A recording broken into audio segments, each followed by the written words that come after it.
I never thought I'd be sitting here telling this story.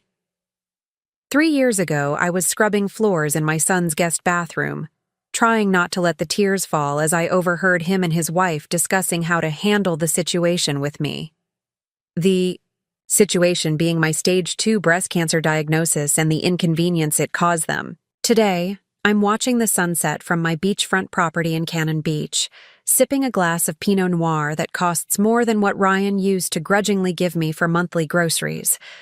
Life has a way of balancing the scales when you least expect it. Before we jump in, tell us where you're tuning in from, and if this story touches you, make sure you're subscribed, because tomorrow I've saved something extra special for you. My name is Valerie Winters. For 35 years, I poured my heart and soul into nursing, spending the last 20 as a hospice nurse. There's something profound about being with people during their final moments. It teaches you about what truly matters in life. I held countless hands as they slipped away, reassured family members, and witnessed both beautiful goodbyes and painful regrets. What I never expected was that my own family would deliver one of the most painful goodbyes of all. Ryan came into my life when he was just 4 years old. His father, Mark, and I had been married only 2 years when Mark's brother and sister-in-law died in a car accident. Without hesitation, we took Ryan in. Mark struggled with the sudden responsibility, but I fell in love with that little boy instantly. His curious blue eyes, the way he'd hide behind my legs when meeting strangers, how he'd crawl into our bed during thunderstorms. 3 years after Ryan came to live with us, Mark left. "This isn't what I signed up for," he said, suitcase already packed by the door. "I never wanted to be a father." He gave me a choice: give Ryan up for adoption or raise him alone. It wasn't a choice at all. I let Mark walk away and dedicated myself to giving Ryan everything he needed. I worked double shifts, sometimes 3 jobs at once. I sewed Ryan's Halloween costumes by hand, tutored him through algebra at the kitchen table until midnight, cheered until my voice gave out at his soccer games. When he got into Portland State University, I took out a second mortgage on our modest home to help cover what his scholarships didn't. "When I make it big, Mom, I'll pay you back for everything," he promised the day he graduated, hugging me tight as I blinked back proud tears. Ryan did make it big, at least by our family's standards. He climbed quickly through the ranks at a prestigious marketing firm, married Megan, a perfectly polished interior designer from a good family, and bought a modern townhouse in the Pearl District. Meanwhile, I continued my hospice work, finding meaning in the comfort I could provide to patients and their families. One of those patients changed my life in ways I could never have imagined. William Harrison was an investment banker who had no family left when pancreatic cancer brought him to our hospice center. For 8 months, I was his primary nurse. We'd talk for hours about books, philosophy, his travels around the world. He told me once, "Valerie, you've given me something my money never could, dignity in my darkest hours." The day before he passed, William asked to speak with me privately. "I've watched how hard you work, how much you care, and how little you've been given in return," he said, his voice barely above a whisper. "I've made arrangements. My attorney will contact you." I thought perhaps he'd left me a small keepsake, his collection of first edition books perhaps. I had no idea what was really coming. William passed peacefully that night, my hand in his. 2 weeks later, his attorney called me into his office. There, he explained that William had established a trust in my name, with nearly $5 million in assets, primarily held in a private Swiss bank account. I nearly collapsed in the leather chair across from his desk. "This can't be right," I protested. "We were just friends. I was his nurse." The attorney smiled gently. "Mr. Harrison had no heirs, Ms. Winters.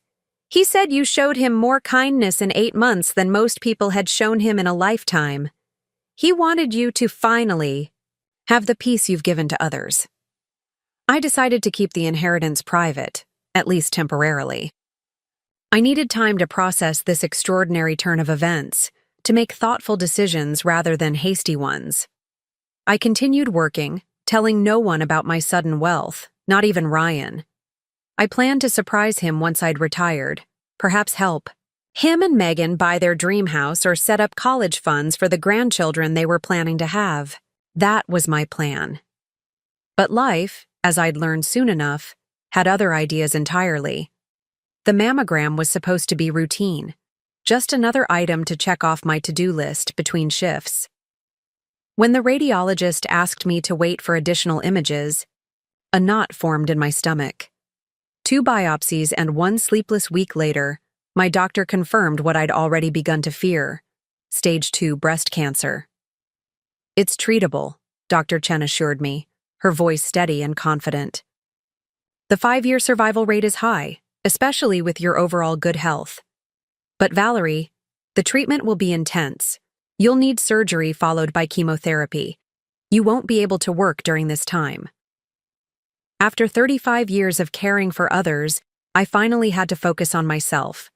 I sat in my car in the hospital parking lot, hands trembling against the steering wheel, and made the difficult call to the hospice center to request medical leave. Then I called Ryan. "Mom, is everything okay?" His voice sounded distracted, office noise buzzing in the background. "Ryan, honey, I need to tell you something important. Could you come over tonight? Or I could come to you." My voice caught, betraying the calm I was trying to maintain. There was a pause, the click of a door closing. "What's going on? Just tell me now." I took a deep breath. "I've been diagnosed with breast cancer, stage 2. I'm going to need surgery and chemotherapy." Another pause, longer this time. "Cancer? Are you serious? God, Mom." His voice lowered. "What about work?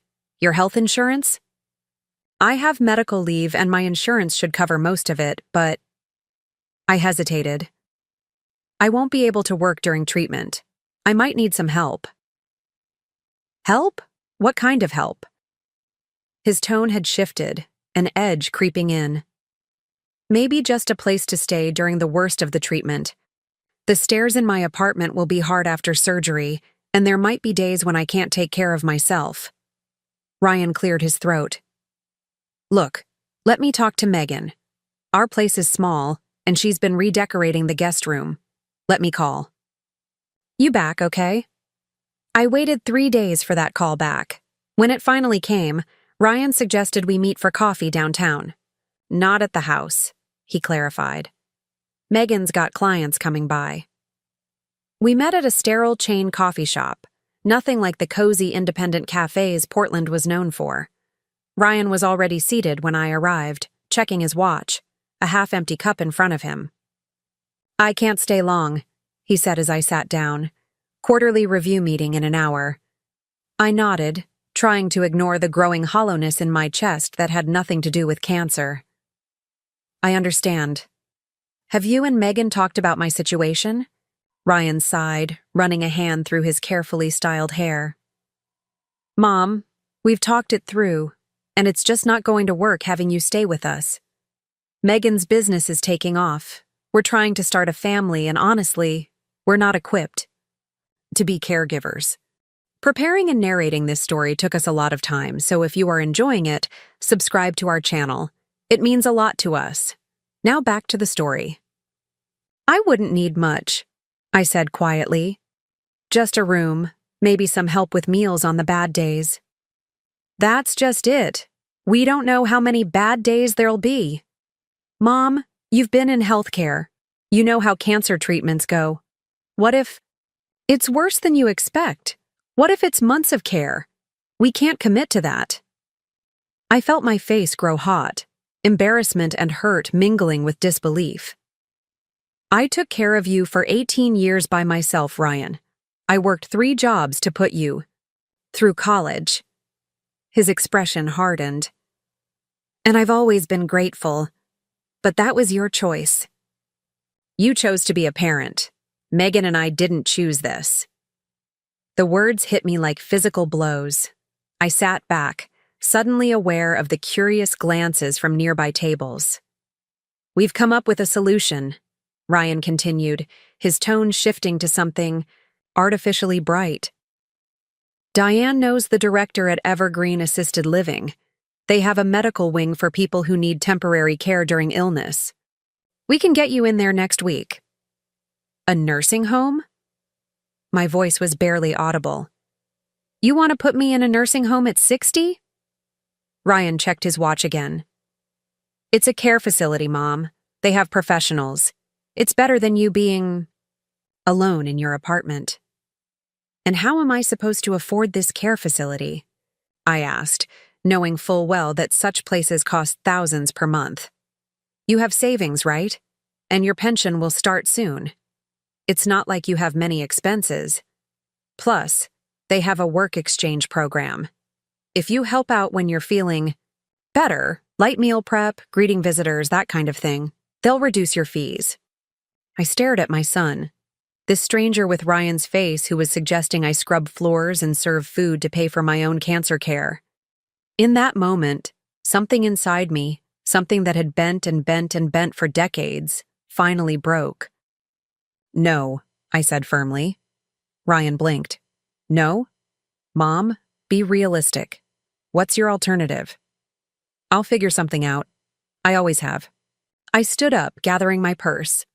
"Mom, sit down, don't be dramatic." Ryan's voice had an edge of panic now, heads turning in our direction. "I'm not being dramatic, Ryan. I'm declining your generous offer to warehouse your sick mother so she doesn't inconvenience your life." The words tasted bitter on my tongue. "That's not fair," he hissed. "We're trying to help within our limitations. What do you expect us to do?" I leaned down, my hands flat on the table. I expected my son to treat me with the same care and compassion I've shown to perfect strangers for 35 years. I expected the boy who promised to pay me back for everything, to remember what everything actually entailed. I straightened up. My mistake. As I turned to leave, Ryan called, "After me, so what now? Where will you go?" I didn't turn around. "Don't worry about it. I release you from responsibility." That night, I sat alone in my small apartment, staring at my phone. After 3 glasses of wine, I finally made the call I'd been avoiding. William Harrison's attorney picked up on the second ring.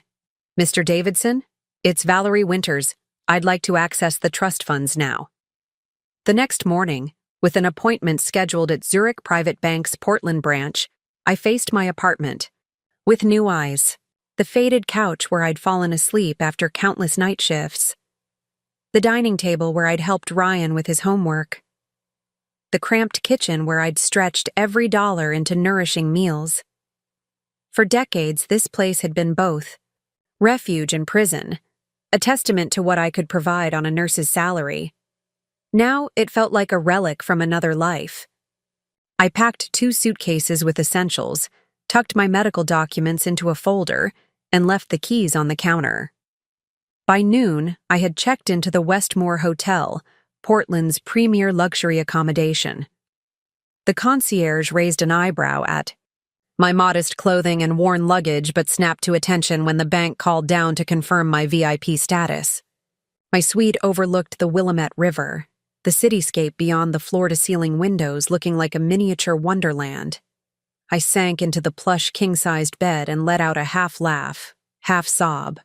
30 years as a nurse, holding people, through their final moments, and I'd never once experienced this level of comfort myself.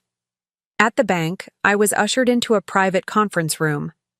Ms. Hadley, a sleek woman in her 40s with an impeccable suit and discreet jewelry, efficiently walked me through the details of my account. "Mr. Harrison was quite specific about the structure," she explained. "The funds were transferred to Switzerland for privacy and tax advantages, but you have complete access through our branch network or secure digital banking. We've prepared a portfolio overview for you." She slid a leather folder across the polished table. Inside, meticulously organized documents detailed my new reality: $6, $5 million in diversified investments, generating approximately $260,000 annually without touching the principal. This is really mine? I whispered, fingers trembling as I turned the pages. Ms. Hadley's professional demeanor softened slightly. Entirely yours, Ms. Winters. Mr. Harrison wanted you to be secure for the rest of your life. He spoke very highly of your compassion during his final months. I swallowed hard. I need to access some funds immediately. I've been diagnosed with cancer, and I'll require treatment. If Ms. Hadley was surprised, she didn't show it. I'm very sorry to hear that. We can absolutely arrange for immediate liquidity. Will you be staying in Portland for your treatment? Yes, but I'll need new accommodations. Something with accessibility features, ideally. Of course, our private client services can assist with real estate acquisitions or luxury rentals. Many of our clients find that helpful when relocating. By the end of that meeting, I had a new platinum card in my wallet, access to a team of concierge services, and an appointment with a real estate specialist the following day. As I stepped out of the bank's hushed marble lobby into the bright afternoon sunlight, a strange lightness filled me. Not happiness exactly, but a sudden absence of the financial weight I'd carried my entire adult life. For the first time since my diagnosis, I felt something close to hope. My first call was to Dr. Chen's office to confirm I would proceed with treatment as planned, but with a change of contact information. My second call was to my landlord, informing him I would not be renewing my lease. I did not call Ryan. 2 days later, as I recovered from my initial surgery in a private hospital suite filled with flowers I'd sent myself, my phone pinged with a text. Mom, checking on you. Haven't heard from you since coffee. Did you arrange something with Evergreen? Let me know if you need me to call them. No inquiry about my well-being. No offer of help. Just checking to be sure I'd followed through on tucking myself away where I wouldn't disturb his life. I set the phone down without responding. Later that evening, while a private nurse adjusted my medication, another text arrived. Mom, seriously, answer your phone. Your landlord says you moved out? Where are you staying? This isn't responsible behavior with your health situation. I almost laughed out loud. Responsible behavior? Like abandoning your mother after her cancer diagnosis. Was responsible? Again, I didn't respond. It was 3 days before Ryan showed up at the hospital, his face a mask of confusion and irritation. By then, I had already been moved to a deluxe recovery suite reserved for VIP patients. Mrs. Winters? The nurse poked her head in. Your son is here to see you. Should I send him in? I took a deep breath, adjusting my silk robe over my hospital gown. Yes, please.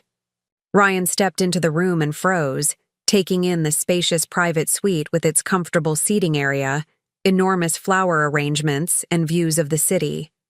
Mom, what is this? I had to practically beg the front desk to tell me where you were. His eyes darted around the room. Is this some kind of special cancer patient accommodation program? I smiled slightly. No, Ryan. I'm paying for this myself. He frowned, moving closer to the bed.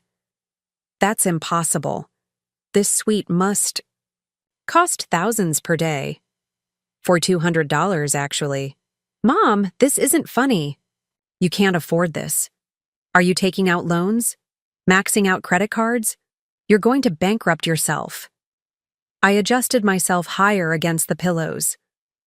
I'm not going to bankrupt myself. Please sit down. Ryan perched uneasily on the edge of a plush visitor's chair. What's going on? First you disappear, then I find you in what looks like a presidential suite. Are you having some kind of breakdown? I'm having a breakthrough, actually. I met his eyes steadily. Ryan, there's something I never told you. About a year ago, a patient of mine passed away, a man named William Harrison. He had no family, and we developed a friendship during his time in hospice care. When he died, he left me his estate. Ryan's face contorted in disbelief. Left you his. What? His house? His entire estate. Approximately $5 million in assets. The color drained from Ryan's face. 6.5 million? And you kept this secret? For a year? His voice rose with each question. While I've been working. Myself to death? While Megan and I have been scrimping to save for a bigger house? I was planning to surprise you, I said quietly. I thought I'd retire, then help you and Megan buy your dream home, set up college funds for my future grandchildren. Then why didn't you? Why are we just hearing about this now? Because when I got sick and needed help, you showed me exactly what I meant to you. The words hung in the air between us, and it turns out I meant very little. Ryan's expression shifted rapidly, shock giving way to calculation. Mom, you've misunderstood everything. We were just concerned about giving you proper care. Of course we would have helped you. By sending me to work off my room and board at Evergreen? I cut in. Please, Ryan, don't insult us both by pretending. He leaned forward, voice softening to the tone he probably used to close business deals. Look, we were stressed. Megan's business, my work pressure. We didn't handle it well. But we're family, Mom. Family sticks together. Exactly. I nodded. Family sticks together, except when one has cancer and becomes inconvenient, apparently. Ryan ran a hand through his hair, frustration evident. What do you want me to say? That I made a mistake? Fine, I made a mistake. But don't punish Megan and me because of one bad moment. This isn't punishment, Ryan. This is consequence. I adjusted my robe, suddenly tired. I think you should go now. I need to rest before my treatment tomorrow. He stood, hovering, uncertainly. So that's it? You're cutting us off because of one mistake? I haven't said anything about cutting anyone off. I simply need to focus on my health right now. Ryan moved toward the door, then paused. Just tell me one thing. Were you ever going to share this money if you hadn't gotten sick? I looked at my son, this man I'd raised, loved, sacrificed for, and saw a stranger looking back at me. I was going to give you everything, Ryan, just like I always have. After he left, I watched the sunset paint Portland's skyline in shades of gold and pink. For the first time in decades, I felt unburdened. Not by the cancer, that weight remained heavy on my shoulders, but by the realization that after a lifetime of giving, I was finally free to choose where my energy, love, and now my resources would go. Tomorrow would bring the harsh reality of chemotherapy, but tonight I allowed myself to dream about what my life could become once I healed, a life that, for once, would be crafted around my own desires. I expected the chemotherapy to be brutal, but nothing prepared me for how it would ravage my body. The nausea came in relentless waves. My hair fell out in clumps across my pillow, and some days even lifting a glass of water required monumental effort. Yet through this physical hell, I discovered an inner fortitude I never knew I possessed, and unexpected allies along the way. Dr. Chen wasn't just my oncologist. She became my friend. She'd stop by after her shifts ended, sometimes just to sit quietly beside me while I dozed. You're not just another patient to me, Valerie, she told me one evening as Portland's rain tapped gently against my window. For years, you've been the nurse everyone wanted when their loved ones were dying. Now it's our turn to be there for you. 3 weeks into my treatment, Ryan and Megan made their first official visit. They arrived with a small orchid and awkward smiles, clearly uncomfortable with the hospital setting despite its luxury accommodations. Megan's eyes widened at the fret linens and designer loungewear laid across my bed. Mom, you look. Ryan trailed off, clearly struggling with the sight of my bald head and hollowed cheeks. Cancer chic, I supplied with a wry smile. All the rage this season. Megan gave a small, nervous laugh. The room is lovely, so spacious. Yes, It helps to have some comfort during this process. I gestured toward the sitting area. Please, make yourselves comfortable. They perched on the edge of the sofa, exchanging glances before Ryan cleared his throat. Mom, we've been talking. Once you're through the worst of this treatment, we'd love for you to come stay with us. We've completely rearranged the guest room. New bed, one of those adjustable mattresses, everything. I studied my son's face. There was no genuine concern. No warmth, just calculation. He'd had 3 weeks to process my newfound wealth, and clearly he'd developed a strategy. That's very kind, I replied evenly, but I've already arranged for a place to recover. Oh? Ryan leaned forward. Where? I've purchased a condo in the Waterford building downtown. It's being renovated with accessibility features while I complete my treatment. Megan's eyebrows shot up. The Waterford? Those units start at $2 million. 2.3 actually, but it has lovely views of the river. Ryan shifted uncomfortably. Mom, is that really a wise investment? Real estate can be so volatile. My financial advisors seem to think it's sound. They're managing my portfolio quite effectively. Financial advisors, Ryan repeated slowly. Mom, you have to be careful.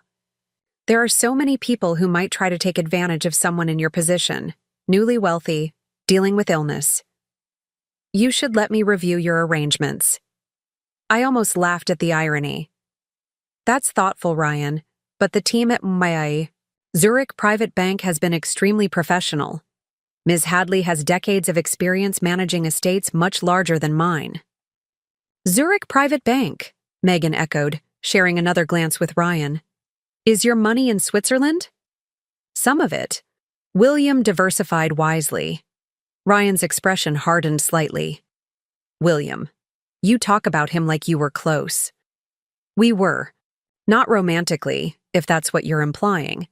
But we connected deeply during his final months. We shared a love of poetry, old jazz records, and conversations about what gives life meaning. And he just gave you all his money? Megan asked, unable to keep the skepticism from her voice. He had no family, I explained.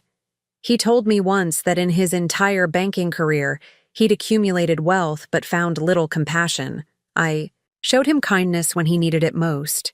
To him, that was worth everything he had. Ryan leaned forward, voice dropping to a conspiratorial tone. Mom, have you considered what people might think about this arrangement? An older man leaving millions to his nurse? It could look inappropriate. The insinuation landed like a slap. After everything, he was suggesting I had somehow manipulated a dying man. I felt a surge of heat rising in my chest that had nothing to do with my treatment. What exactly are you implying, Ryan? He backpedaled quickly. Nothing. I'm just saying others might misinterpret.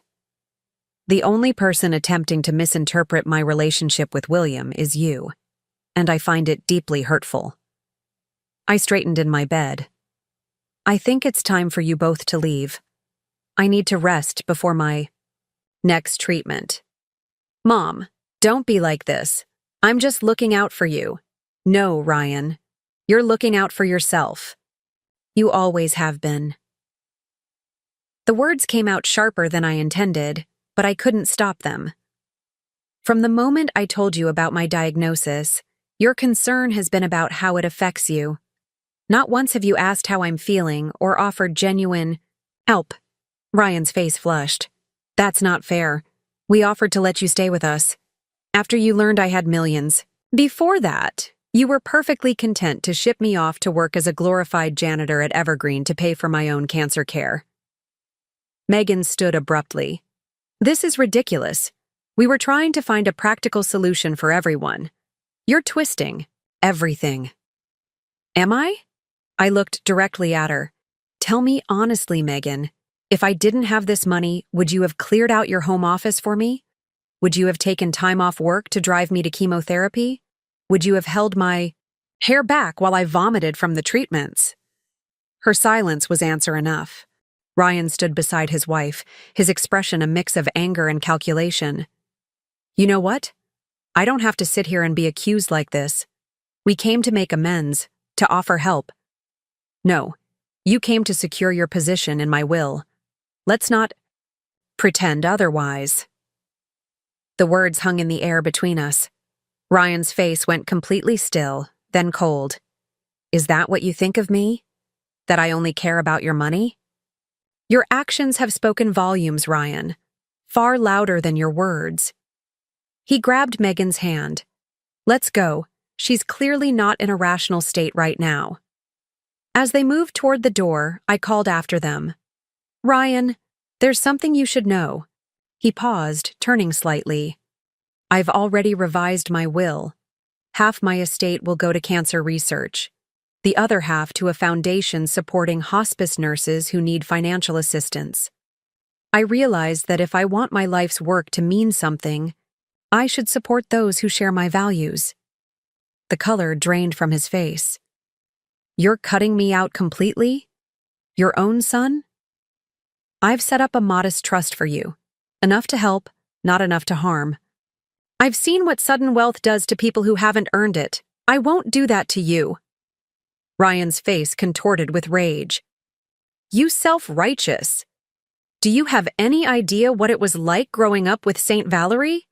The woman who sacrificed everything, who never let anyone forget how hard she worked, how much she gave up. You didn't just take care of me.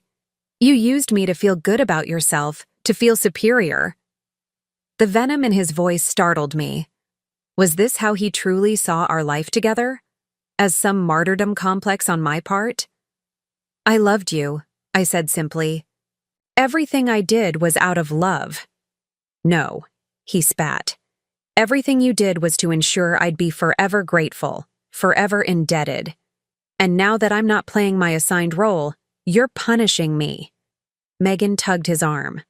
Ryan, let's go. This isn't helping. With one last withering glance, they left. The door closed with a soft click that somehow felt more final than a slam would have. I sank back against my pillows, emotional exhaustion weighing heavier than the physical kind. A soft knock at the door interrupted my thoughts.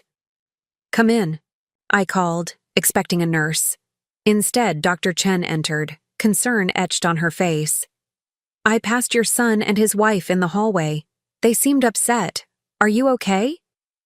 Not really, I admitted. But I will be. She sat beside my bed. Family can be the most complicated medicine of all. Sometimes healing means difficult conversations. Or realizing that some relationships can't be healed, I said quietly. Dr. Chen squeezed my hand. Focus on getting better, Valerie. One day at a time. The rest will sort itself out. But life rarely sorts itself out neatly, a lesson I'd learn again 3 weeks later at the annual Portland Cancer Research Foundation Gala. I hadn't planned to attend.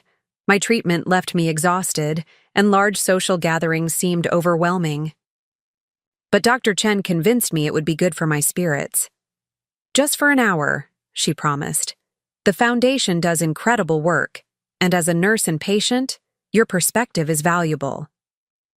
So there I was, wearing a silk head wrap to cover my baldness, a designer gown carefully chosen to drape elegantly over my too-thin frame, seated at a table near the stage.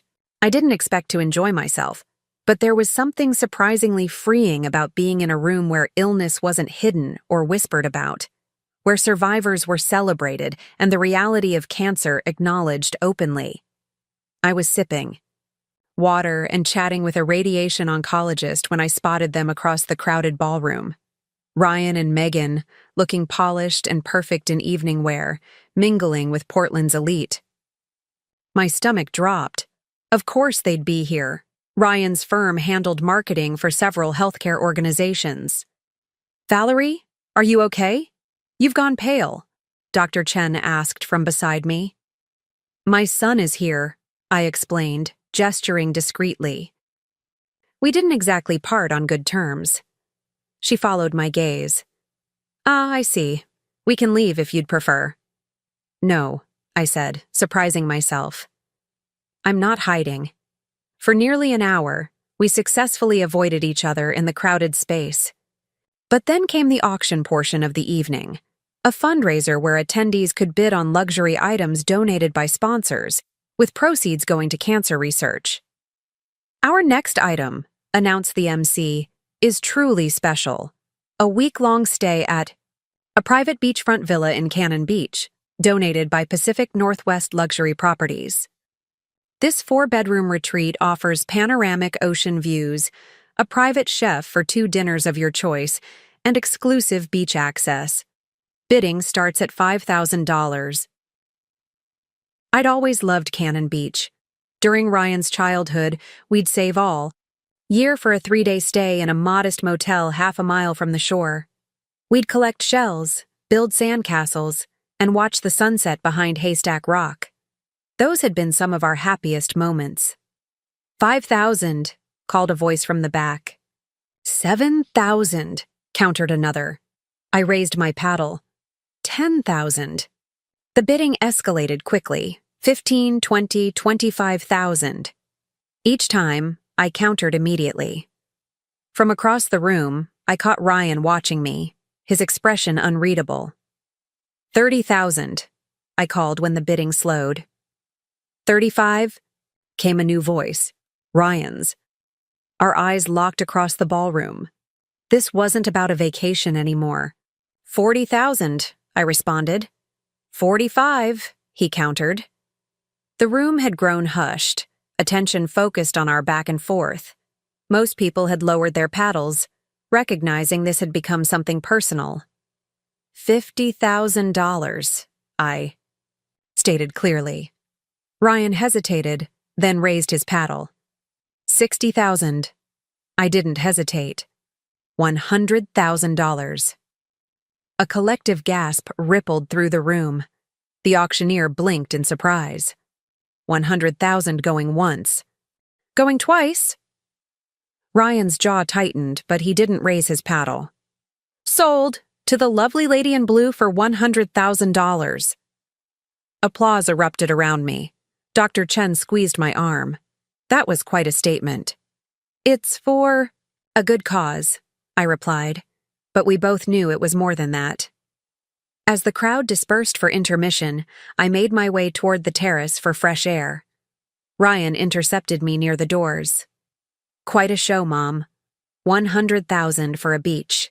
House rental? Trying to prove something? I met his gaze steadily. I wanted to support the foundation, and I've always loved Cannon Beach.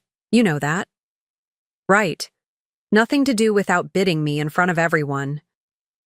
You made it a competition, Ryan. Not me.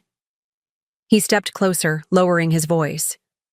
You know, people are talking. The mysterious nurse who suddenly has millions to throw around. Not everyone believes the saint story you're selling. I don't care what people believe. I know the truth. Do you? His eyes narrowed. Because from where I stand, it looks like you manipulated a dying old man, and now you're using his money to punish the son who saw through your act. The cruelty of his words stole my breath. How had we come to this? Is that what you tell yourself to justify how you treated me? I asked quietly. That I somehow deserved it? You're not the victim here, Mom. You're the one holding all the cards now. I never wanted cards to hold, Ryan. I wanted a son who loved me enough to help when I was sick and scared. That's all. His expression flickered. Just for a moment, I thought I glimpsed the boy I'd raised. But then Megan appeared at his side, immediately assessing the situation. Ryan, the Hendersons are looking for you. They're interested in discussing that campaign. She gave me a cool nod. Valerie. Ryan hesitated, then turned away without another word. As they walked off, I heard Megan's hushed admonishment. What were you thinking, making a scene like that with the bidding? I returned to my table, suddenly exhausted. Dr. Chen took one look at my face and signaled for a waiter. "We're leaving," she said firmly. "You've had enough for one night." In the car ride home, I stared out the window at Portland's rain-slicked streets. "I don't recognize him anymore," I said finally. "The boy I raised would never have spoken to me that way." "People reveal themselves under pressure," Dr. Chen replied gently. "Sometimes money doesn't change people.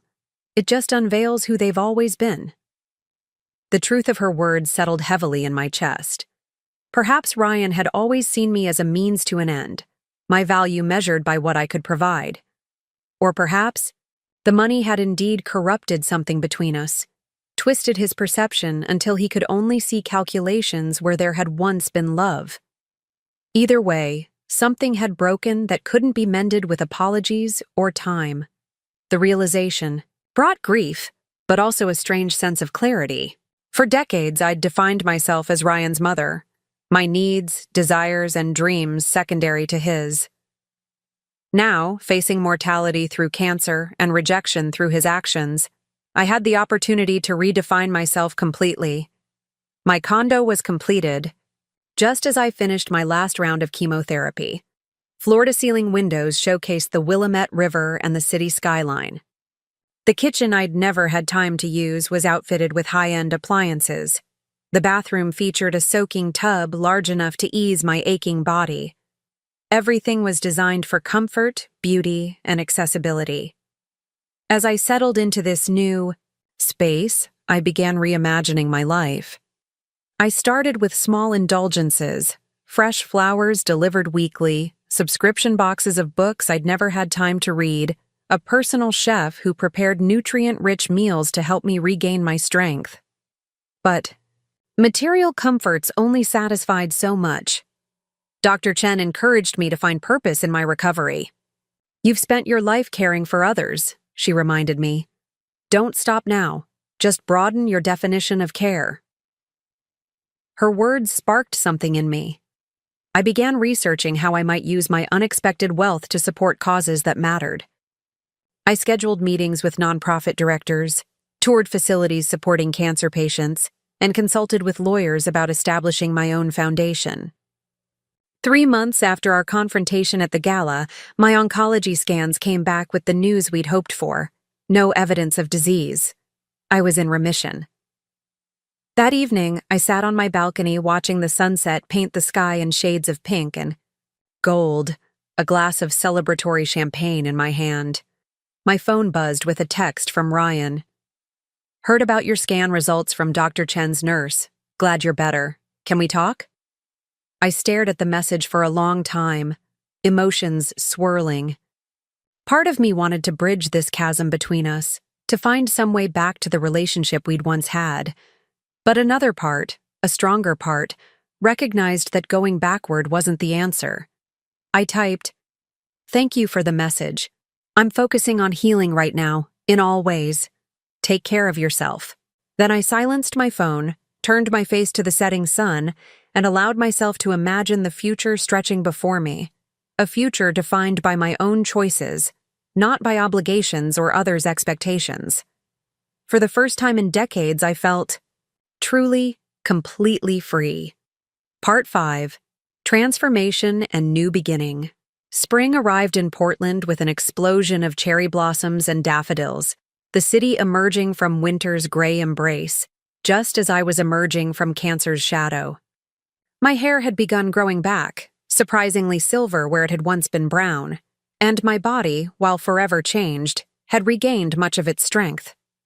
On a particularly beautiful April morning, I found myself sitting across from James Davidson, William Harrison's attorney, in the conference room where I'd first learned of my inheritance. "Everything looks excellent, Valerie," he said, reviewing the documents before us. "The Winters Foundation for Healthcare Workers is officially established. The endowment will generate approximately $150,000 annually for grants to hospice nurses facing financial hardship." I signed the final papers with a sense of profound satisfaction. William's generosity would now extend to others who had chosen the same path of service I had. Nurses who gave everything to their patients while often struggling to make ends meet themselves. "William would be proud," Davidson said, gathering the documents. He always said you understood the value of compassion in a way few people do. I'm just paying forward what he gave me, I replied. A chance to live without constant financial worry. Speaking of which, Davidson cleared his throat. There's another matter we should discuss.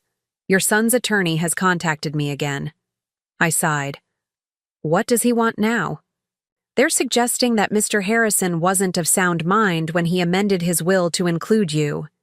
They're threatening to contest. That's absurd. William was completely lucid until his final days. I agree, and we have substantial medical documentation to prove it. But legal battles can be draining, even when you're in the right. I considered this. Ryan had been increasingly aggressive in his attempts to claim what he saw as his rightful inheritance. After my non-committal response to his text, he'd shifted strategies, first trying to arrange accidental meetings around Portland, then sending lengthy emails about how he'd been reflecting on our relationship, and finally, when those approaches failed, turning to legal intimidation. What do you recommend? I asked. Davidson leaned back in his chair. Honestly, a clean break. Offer a one-time settlement with a non-disclosure agreement and complete severance of financial ties. It's more than he deserves, but it might be worth it for your peace of mind. The suggestion made practical sense, yet something in me resisted. The idea of essentially buying my son's absence from my life. Let me think about it, I said finally. That afternoon, driving back from the attorney's office, I took a detour through my old neighborhood. The modest apartment building where I'd raised Ryan looked shabbier than I remembered, its once cheerful, blue trim now peeling. I parked across the street, memories washing over me. Ryan riding his first bike in the parking lot, the Christmas we strung popcorn garlands because we couldn't afford ornaments, the night he got his college acceptance letter, and we danced around our tiny kitchen. Had it all been a lie? No, I decided. Those moments were real. What had changed wasn't the past, but our present understanding of it. Ryan had rewritten our history to justify his behavior, casting me as manipulative where I had only been loving, seeing calculation where there had been sacrifice. My phone rang, interrupting my thoughts. Dr. Chen's name flashed on the screen. I have news, she said when I answered. Remember that young nurse who helped during your treatments? Andrea? Of course. She was wonderful. She's in a terrible situation. Her little boy has been diagnosed with leukemia, and she's had to take unpaid leave to care for him. Her husband lost his job last month, and they're facing eviction. My mind flashed to those desperate years after Mark left, when I'd worked multiple jobs and still barely kept Ryan and myself afloat. Where are they now? I asked. At the hospital. Trev's starting treatment today. Text me the room number. I'm on my way. 30 minutes later, I entered the pediatric oncology ward carrying a large gift basket filled with comfort items. Soft blankets, gentle toiletries, gift cards for the hospital cafe, and a handful of toys for a sick little boy. The nurses recognized me from my own treatment days, greeting me with warm smiles as I made my way to room 412. Andrea sat beside a hospital bed where a small boy, no more than 4, was sleeping. She looked up as I entered, momentary confusion giving way to recognition. Valerie, what are you doing here? I set the basket on a side table. Dr. Chen told me about Trev. I wanted to see if there was anything I could do to help. Andrea's professional composure crumbled. That's so kind, but we'll manage somehow. We always do. I sat in the chair beside her. I used to say the same thing. I'll manage somehow. I said it through double shifts and mounting bills. I said it when the electricity got shut off and when I had to choose between new shoes for Ryan or paying the rent. Tears filled her eyes. It's the most helpless feeling, isn't it? Knowing your child needs you, but also knowing you need to work to support them. It is, I agreed, and no parent should have to make that choice. I reached into my purse and withdrew an envelope. This is for you. It's not charity. It's support from someone who's been where you are. She opened the envelope slowly, her eyes widening at the cashier's check inside. $20,000? Valerie, I can't possibly. You can, and you will. It's the first grant from the Winters Foundation for Healthcare Workers. Use it for rent, medical bills, whatever. Your job right now is to be with Trev. Andrea stared at the check, then at me. I don't know what to say. Say you'll let people help you. That's something I had to learn the hard way. After leaving the hospital, I drove to Cannon Beach. The vacation property I'd bid on at the gala had sparked something in me, memories of happier times, and a longing for the ocean's healing presence. On a whim, I'd contacted a real estate agent and discovered a beachfront property for sale, not a rental, but a home I could call my own. The realtor met me at the property, a weathered but elegant cedar-sided house perched on a bluff overlooking the Pacific. As we walked through the light-filled rooms, I found myself mentally arranging furniture, planning garden spaces, imagining morning coffee on the deck while watching waves crash against Haystack Rock. It needs some updating, the realtor cautioned, noting my interest. The kitchen is original to the 1990s build, and the master bathroom could use a complete renovation. I ran my hand along a windowsill, feeling the warmth of the afternoon sun on the wood. It has good bones. The rest can be changed. By sunset, I'd made an offer. By the end of the week, it was accepted. Within a month, I was overseeing renovations, finding unexpected joy in selecting finishes and furnishings for a space that would be wholly mine. Throughout this process, Ryan continued his campaign of legal intimidation. His attorney sent increasingly threatening letters, culminating in a formal notice of intent to contest William's will. Each communication painted me as a calculating manipulator who had taken advantage of a dying man, while portraying Ryan as the rightful heir to assets that should have remained in the family. After particularly stressful exchanges with the attorneys, I would drive to Cannon Beach, sometimes staying overnight in a hotel while construction continued on my new home. The rhythm of the waves and the vastness of the horizon helped put things in perspective. This legal battle was just another form of cancer, a malignancy attempting to consume my newfound peace. One evening, as I walked barefoot along the shore, my phone rang with an unknown number. "Mom, it's me." Ryan's voice sounded strained. "Ryan, I'm surprised to hear from you directly. I thought we were communicating through attorneys now." He sighed heavily. "Can we not do this? Can we just talk like normal people for once?" "I've always been open to talking. You're the one who escalated to legal threats. Because you left me no choice. You've cut me out completely. Your only son. How did you expect me to react?" I stopped walking, waves lapping at my ankles. "I expected you to respect my decisions about my own life and the money that was left to me, not try to claim it as your birthright. But that's just it. I am your only family. If anyone has a right to..." "No one has a right to William's money except the person he chose to leave it to," I interrupted. "And you've made it abundantly clear that you see me as nothing more than access to that money." "That's not true," he protested. "You're twisting everything again." "Am I?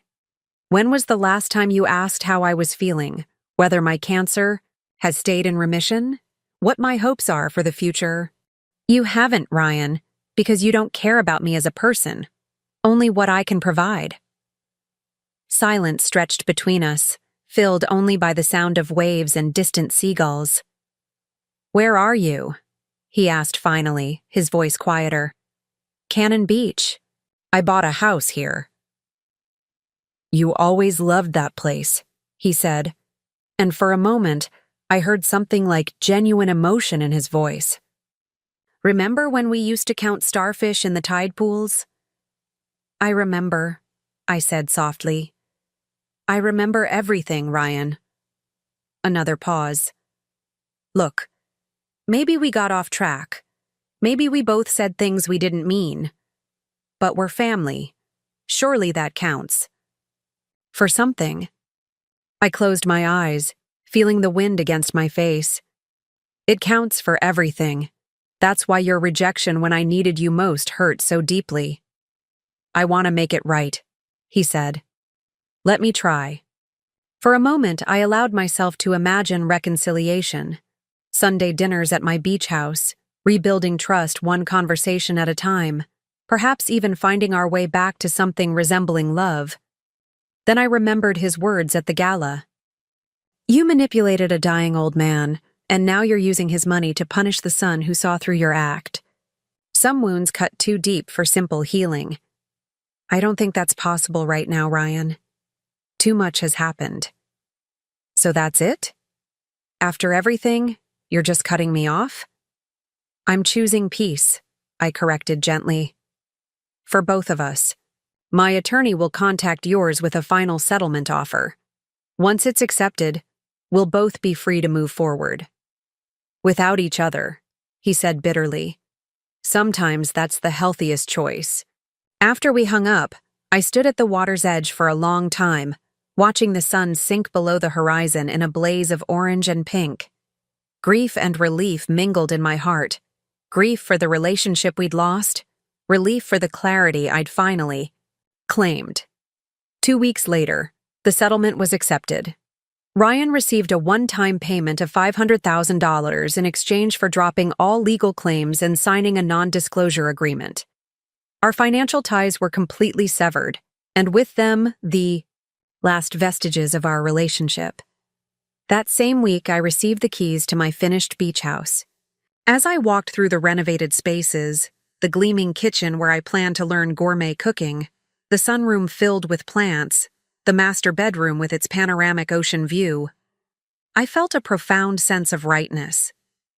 This was where I belonged. Over the following months, I slowly built a new life. I joined a book club in town, volunteered at the local library, took painting classes at the community center. I expanded the Winters Foundation, establishing a scholarship program for nursing students from disadvantaged backgrounds. I traveled, first to nearby Seattle and Vancouver, then farther afield to places I'd always dreamed of visiting: Paris, Rome, Kyoto. Dr. Chen visited often, sometimes bringing colleagues who became friends. Andrea and little Trev came for a weekend after his successful treatment, his laughter as he chased waves along the shore the sweetest music I'd ever heard. Occasionally, I'd hear news of Ryan through mutual acquaintances. He and Megan had moved to Seattle for a new job opportunity. They'd had a baby girl. They'd separated briefly, then reconciled. These snippets would bring a momentary pang, but no longer the searing pain they once had. One autumn afternoon, nearly 2 years after my diagnosis, I sat on my deck watching an impressive storm roll in from the Pacific. Dark clouds gathered on the horizon, wind whipping the waves into a frenzy of white caps. There was something magnificent about the raw power of nature, beautiful even in its ferocity. My phone chimed, with a text from Andrea. Trev's 1-year scan came back clear. We did it. Eternally grateful for your support. You changed our lives. I smiled, my heart full. This was my legacy now, not merely the passing of genetic material or family name, but the tangible impact I could have on lives around me. William had understood this when he left me his fortune. It wasn't really about the money at all, but about the difference it could make when placed in the right hands. Lightning flashed across the darkening sky, followed by a rumble of thunder. Most people would head inside, seeking shelter from the coming storm. But I remained, face turned toward the elemental display. I had weathered worse storms than this: cancer, betrayal, the death of a relationship I'd treasured for decades. I had emerged not just surviving, but transformed. The first heavy raindrops began to fall, cool against my skin. I didn't rush to escape them. Instead, I closed my eyes and let them wash over me, cleansing, renewing. promising life after the deluge. This wasn't the future I'd planned all those years ago as a young nurse, as a single mother, as a woman who defined herself through service to others. It was something entirely unexpected. A life rebuilt from ashes, shaped by my own hands according to my own desires. And it was, in every way that mattered, enough. The days after Ryan's visit blended together in a haze of medication and treatment.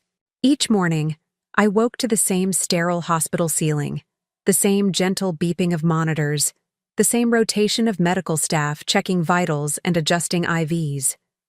But beneath this monotony, something profound was shifting within me, a fundamental realignment of my priorities and perspective that would alter the course of my remaining years. One afternoon, as a nurse changed my chemotherapy drip, she mentioned offhandedly that the staff had a nickname for me. "The Duchess," she said with a smile, "because you never complain, even when we know you're in pain, and you always thank everyone, even the night shift who wake you at 3 a.m. I laughed softly. Old habits. When you've spent decades on the other side of healthcare, you develop appreciation for the people doing the hard work. She adjusted my pillow with practiced hands. Most patients with private suites like this aren't so understanding. They expect 5-star hotel service along with their treatment.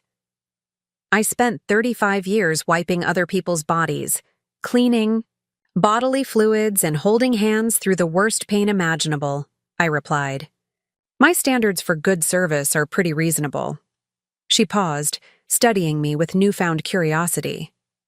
You really were one of us, weren't you? Not just saying that. Portland Mercy Hospital, Oncology and then Hospice, 1987 to 2022. Her eyes widened slightly. Wait, Valerie Winters? The Valerie Winters? The one they still talk about in nursing school? This caught me off guard. They talk about me in nursing school? She nodded enthusiastically. You're basically a legend. Professor Martinez uses your patient care protocols as case studies. She says you revolutionized end-of-life care standards for the entire Pacific Northwest region. A warm feeling spread through my chest that had nothing to do with medication. All those years of work, the endless shifts, the emotional toll, someone had noticed. Someone had thought it mattered enough to teach to others.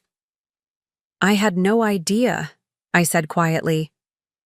Your methods for pain management and family involvement are still the gold standard.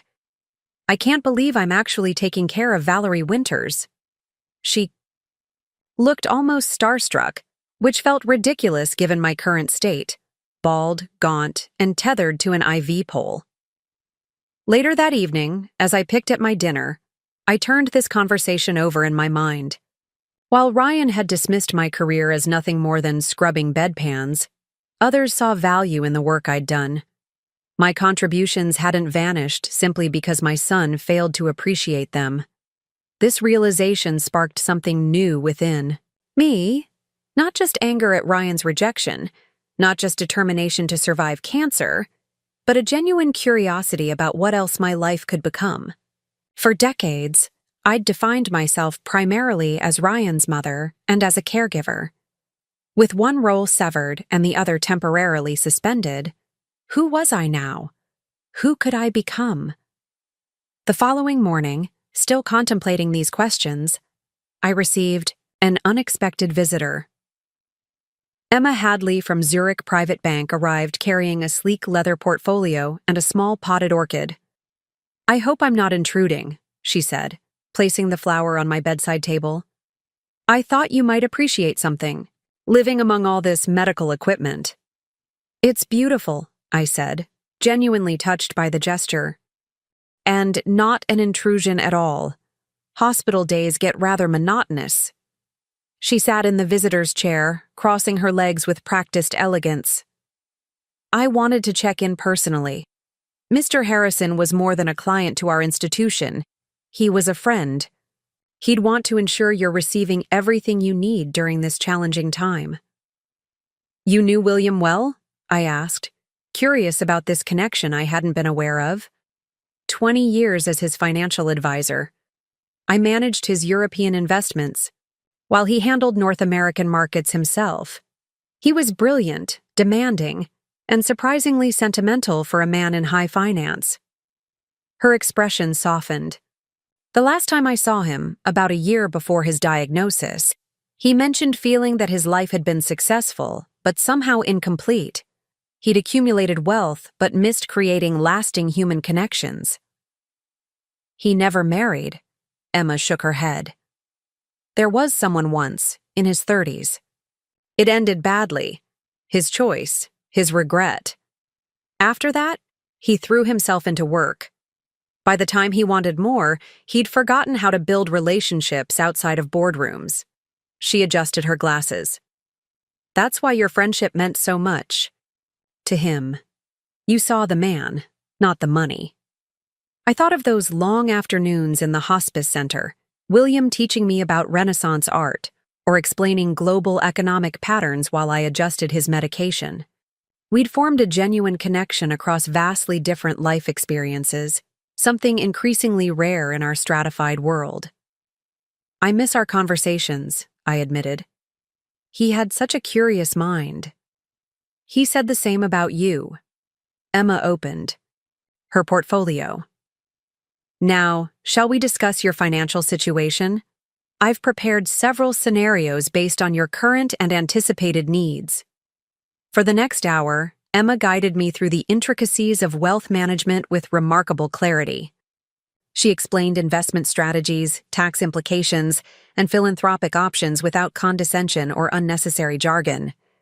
By the time she closed her portfolio, I had a much clearer understanding of not just what I possessed, but what I could accomplish with it. You've given me a lot to think about, I said. Take your time. Focus on healing first. The money will be there when you're ready to make decisions. She rose to leave, then paused. One more thing. William added a personal letter to his bequest. His attorney was instructed to deliver it once you accessed the trust.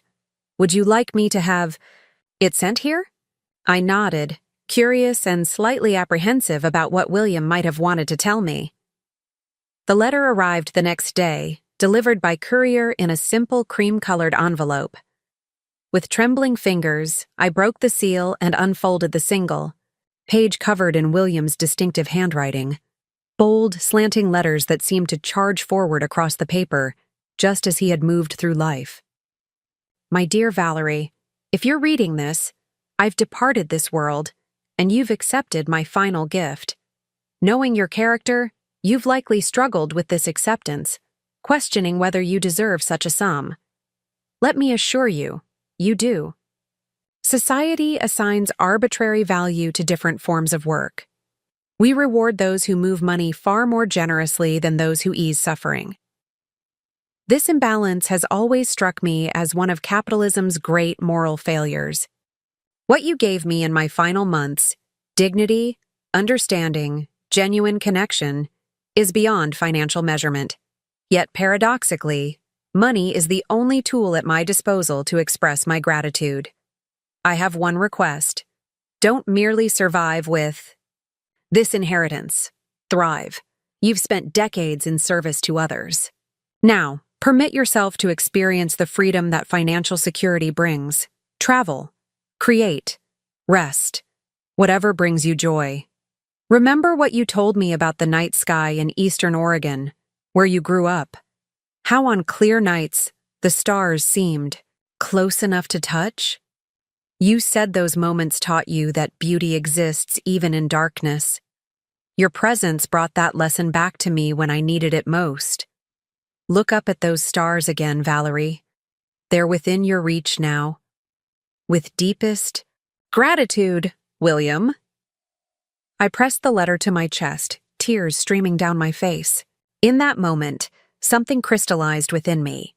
A resolution that had been forming since Ryan's rejection, since the diagnosis, since William's bequest. I would not merely survive cancer. I would not simply exist in the aftermath of my son's betrayal. I would, as William urged, thrive. That afternoon, I made 3 phone calls. First, to a real estate agent specializing in luxury properties. inquiring about waterfront homes in Cannon Beach. Second, to the Portland Cancer Research Foundation, discussing the establishment of a fund for hospice nurses requiring financial assistance during personal health crises. Third, to Dr. Chen, asking for a referral to the best nutritionist and physical therapist to optimize my recovery. By the time night fell, bringing with it another round of nausea and bone-deep fatigue, I had the beginnings of a plan for my future. A future I was suddenly, fiercely determined to claim. 2 weeks later, the hospital nutritionist stopped by, with a concerned expression. "Your protein levels are still too low," she said, reviewing my chart. "Are you managing to eat the supplemental shakes?" I grimaced. "I try, but they taste like sweetened chalk." "Unfortunately, that's a common complaint." She tapped her pen against her clipboard, thinking. "What foods did you enjoy before treatment? Sometimes we can modify favorites to make them more palatable during chemo." The question caught me off guard. What foods had I enjoyed? For decades, my meals had been practical, economical, and rushed. Fuel rather than pleasure. I'd cook proper dinners for Ryan, of course, but for myself? A granola bar between shifts, yesterday's reheated pasta at midnight, coffee strong enough to keep me alert through double shifts. "I don't really know," I admitted. I never had time to develop preferences. The nutritionist looked up, something like compassion crossing her face. "Well, now might be a good time to discover what you actually like. Not what's convenient or affordable, but what brings you genuine pleasure." That simple suggestion, to discover what I actually liked, became a kind of mantra during my recovery. After each chemotherapy session, when the worst of the nausea subsided, I'd try something new. Raspberries with fresh cream, sourdough bread from an artisanal bakery, rich, dark chocolate from a local chocolatier. Small pleasures, yes, but revolutionary for someone who had spent a lifetime putting her own desires last. This exploration extended beyond food.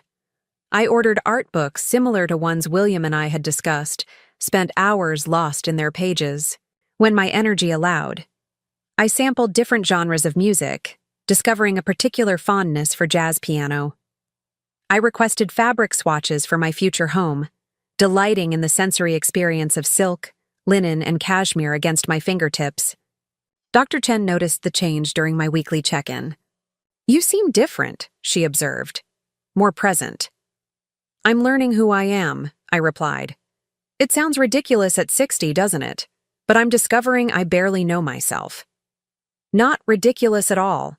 Many people never take that journey." She checked my lymph nodes with practiced hands. "The treatment is working well. Your body is responding better than we anticipated."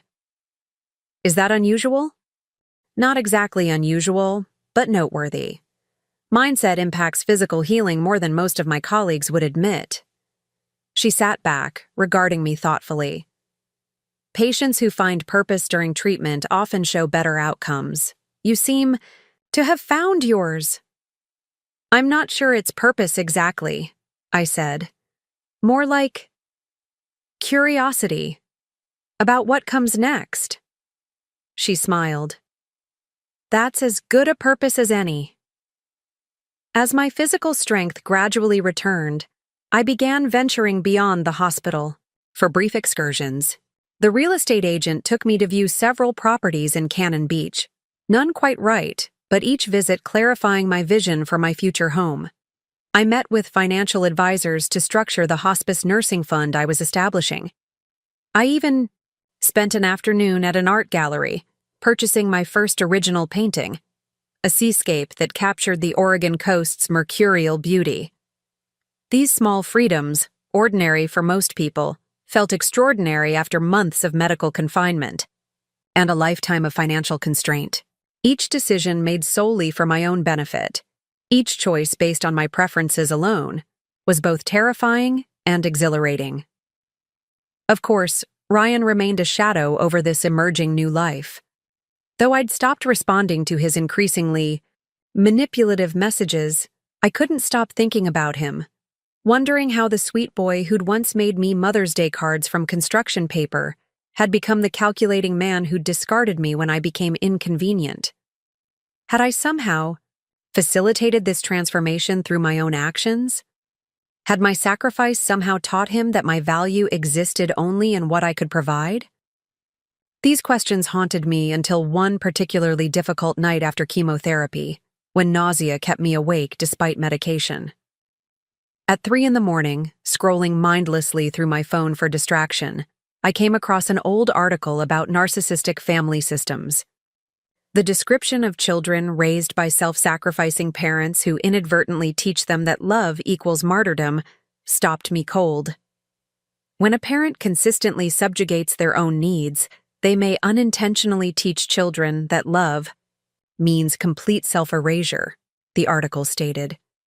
These children don't learn healthy reciprocity because they never see the parent modeling appropriate self-care or boundary setting. The words pierced me. In my determination to give Ryan everything, had I actually given him a distorted view of love? By never allowing him to see me prioritize myself, by making him the center of my universe, had I inadvertently raised him to believe this was his natural position in all relationships? I put down my phone, staring out the window at Portland's glittering nightscape. If there was truth in this theory, then my relationship with Ryan had been fundamentally flawed long before my cancer diagnosis or William's inheritance. Our current estrangement wasn't just about his moral failure in a moment of crisis. It was the inevitable result of patterns established decades ago. This realization didn't excuse Ryan's cruelty, but it helped me understand it. More importantly, it released me from the crushing weight of betrayal. Our broken relationship wasn't a sudden tragedy, but the natural conclusion to an unsustainable dynamic. In that understanding, I found an unexpected peace. The next morning, I asked Dr. Chen to recommend a therapist. Psychological support is absolutely appropriate during cancer treatment, she agreed. I can suggest several excellent practitioners who specialize in working with cancer patients. Actually, I said, I'd prefer someone who focuses on family dynamics and personal identity. The cancer is part of my journey, but it's not the whole story. Dr. Chen studied me for a moment, then nodded. I know just the person. Dr. Leanne Martinez. She's extraordinary, challenging but compassionate. She doesn't take many new clients, but I think she'll make an exception for you. Dr. Martinez did indeed make an exception, fitting me into her schedule the following week. From our first session in her warm, book-lined office, I knew Dr. Chen's recommendation had been perfect. Dr. Martinez listened without judgment as I described my relationship with Ryan, my career in nursing, William's bequest, and my ongoing identity transformation. It sounds like you're experiencing several significant transitions simultaneously, she observed. Cancer diagnosis, estrangement from your only child, sudden wealth, and a fundamental reimagining of your identity. Any one of these would be challenging. Together, they're seismic. Sometimes I feel like I'm standing in the rubble of my former life, not sure what to salvage and what to leave behind, I admitted. That's a powerful metaphor, she said. In earthquake-prone regions, architects examine buildings after tremors to determine what remains structurally sound and what must be demolished for safety. Perhaps we can approach your situation similarly, assessing what foundations remain solid in your life and what needs to be redesigned. Over the following weeks, as my body fought cancer with chemical warfare, Dr. Martinez helped me excavate the psychological patterns that had shaped my life. We explored my childhood as the daughter of a single mother in rural Oregon, my early marriage to Mark, the adoption of Ryan, and my devotion to nursing. Throughout these discussions, one theme emerged consistently. I had always defined myself through service to others, measuring my worth by what I could provide rather than who I intrinsically was. The question now, Dr. Martinez suggested during our 5th session, is whether you want to continue with that definition or create a new one. The query lingered with me for days. Who was Valerie Winters outside of her roles as mother, nurse, caretaker? What did she want? Not for others, but for herself. What brought her joy, sparked her curiosity, engaged her mind? I began keeping a journal, documenting my discoveries. I enjoyed abstract expressionist art, but found traditional landscapes dull. I preferred savory flavors to sweet. I loved the sound of rainfall but hated getting wet. I was drawn to minimalist design, but liked touches of unexpected color. I valued punctuality, intellectual honesty, and quiet competence. I detested pretension, especially when it masqueraded as expertise. These small insights accumulated, gradually forming a portrait of the woman I was beyond my relationships and professional identity. Some elements surprised me. I discovered an unexpected interest in architecture and design that had never had space to develop. Other revelations confirmed what I'd always known but rarely acknowledged, like my deep connection to Oregon's coastal landscapes and my need for periods of solitude. As my chemotherapy progressed, my physical transformation paralleled this internal one. My body, once familiar territory after decades of existence, became foreign, hair falling away, weight dropping, skin changing texture. Initially distressing, this metamorphosis gradually became symbolic. I wasn't just fighting cancer. I was shedding an old self to make way for something new. The physical ordeal of cancer treatment remains beyond adequate description to anyone who hasn't experienced it. There were days when simply breathing felt like an achievement, when nausea transformed the world into a nauseating carousel, when pain medications clouded my thoughts until I could barely form coherent sentences. On the worst days, I questioned whether survival was worth such suffering. Yet even in those darkest moments, something had fundamentally changed. Unlike my previous struggles, raising Ryan alone, working punishing shifts, stretching inadequate resources, I wasn't fighting merely to survive. I was fighting for the chance to truly live, perhaps for the first time. This distinction became clearest the day Ryan and Megan made their unexpected appearance at the Portland Cancer Research Foundation Gala. I hadn't planned to attend, still weakened from my most recent treatment, but Dr. Chen had insisted. "The foundation has done remarkable work supporting patients like you," she'd argued. "Besides, your first public appearance should be somewhere you'll feel supported. The medical community knows your value, Valerie, even if your family doesn't." Oh, so I'd agreed, despite concerns about my appearance. A skilled stylist had fitted me with a natural-looking wig, and an expert makeup artist had restored some color to my pallid complexion.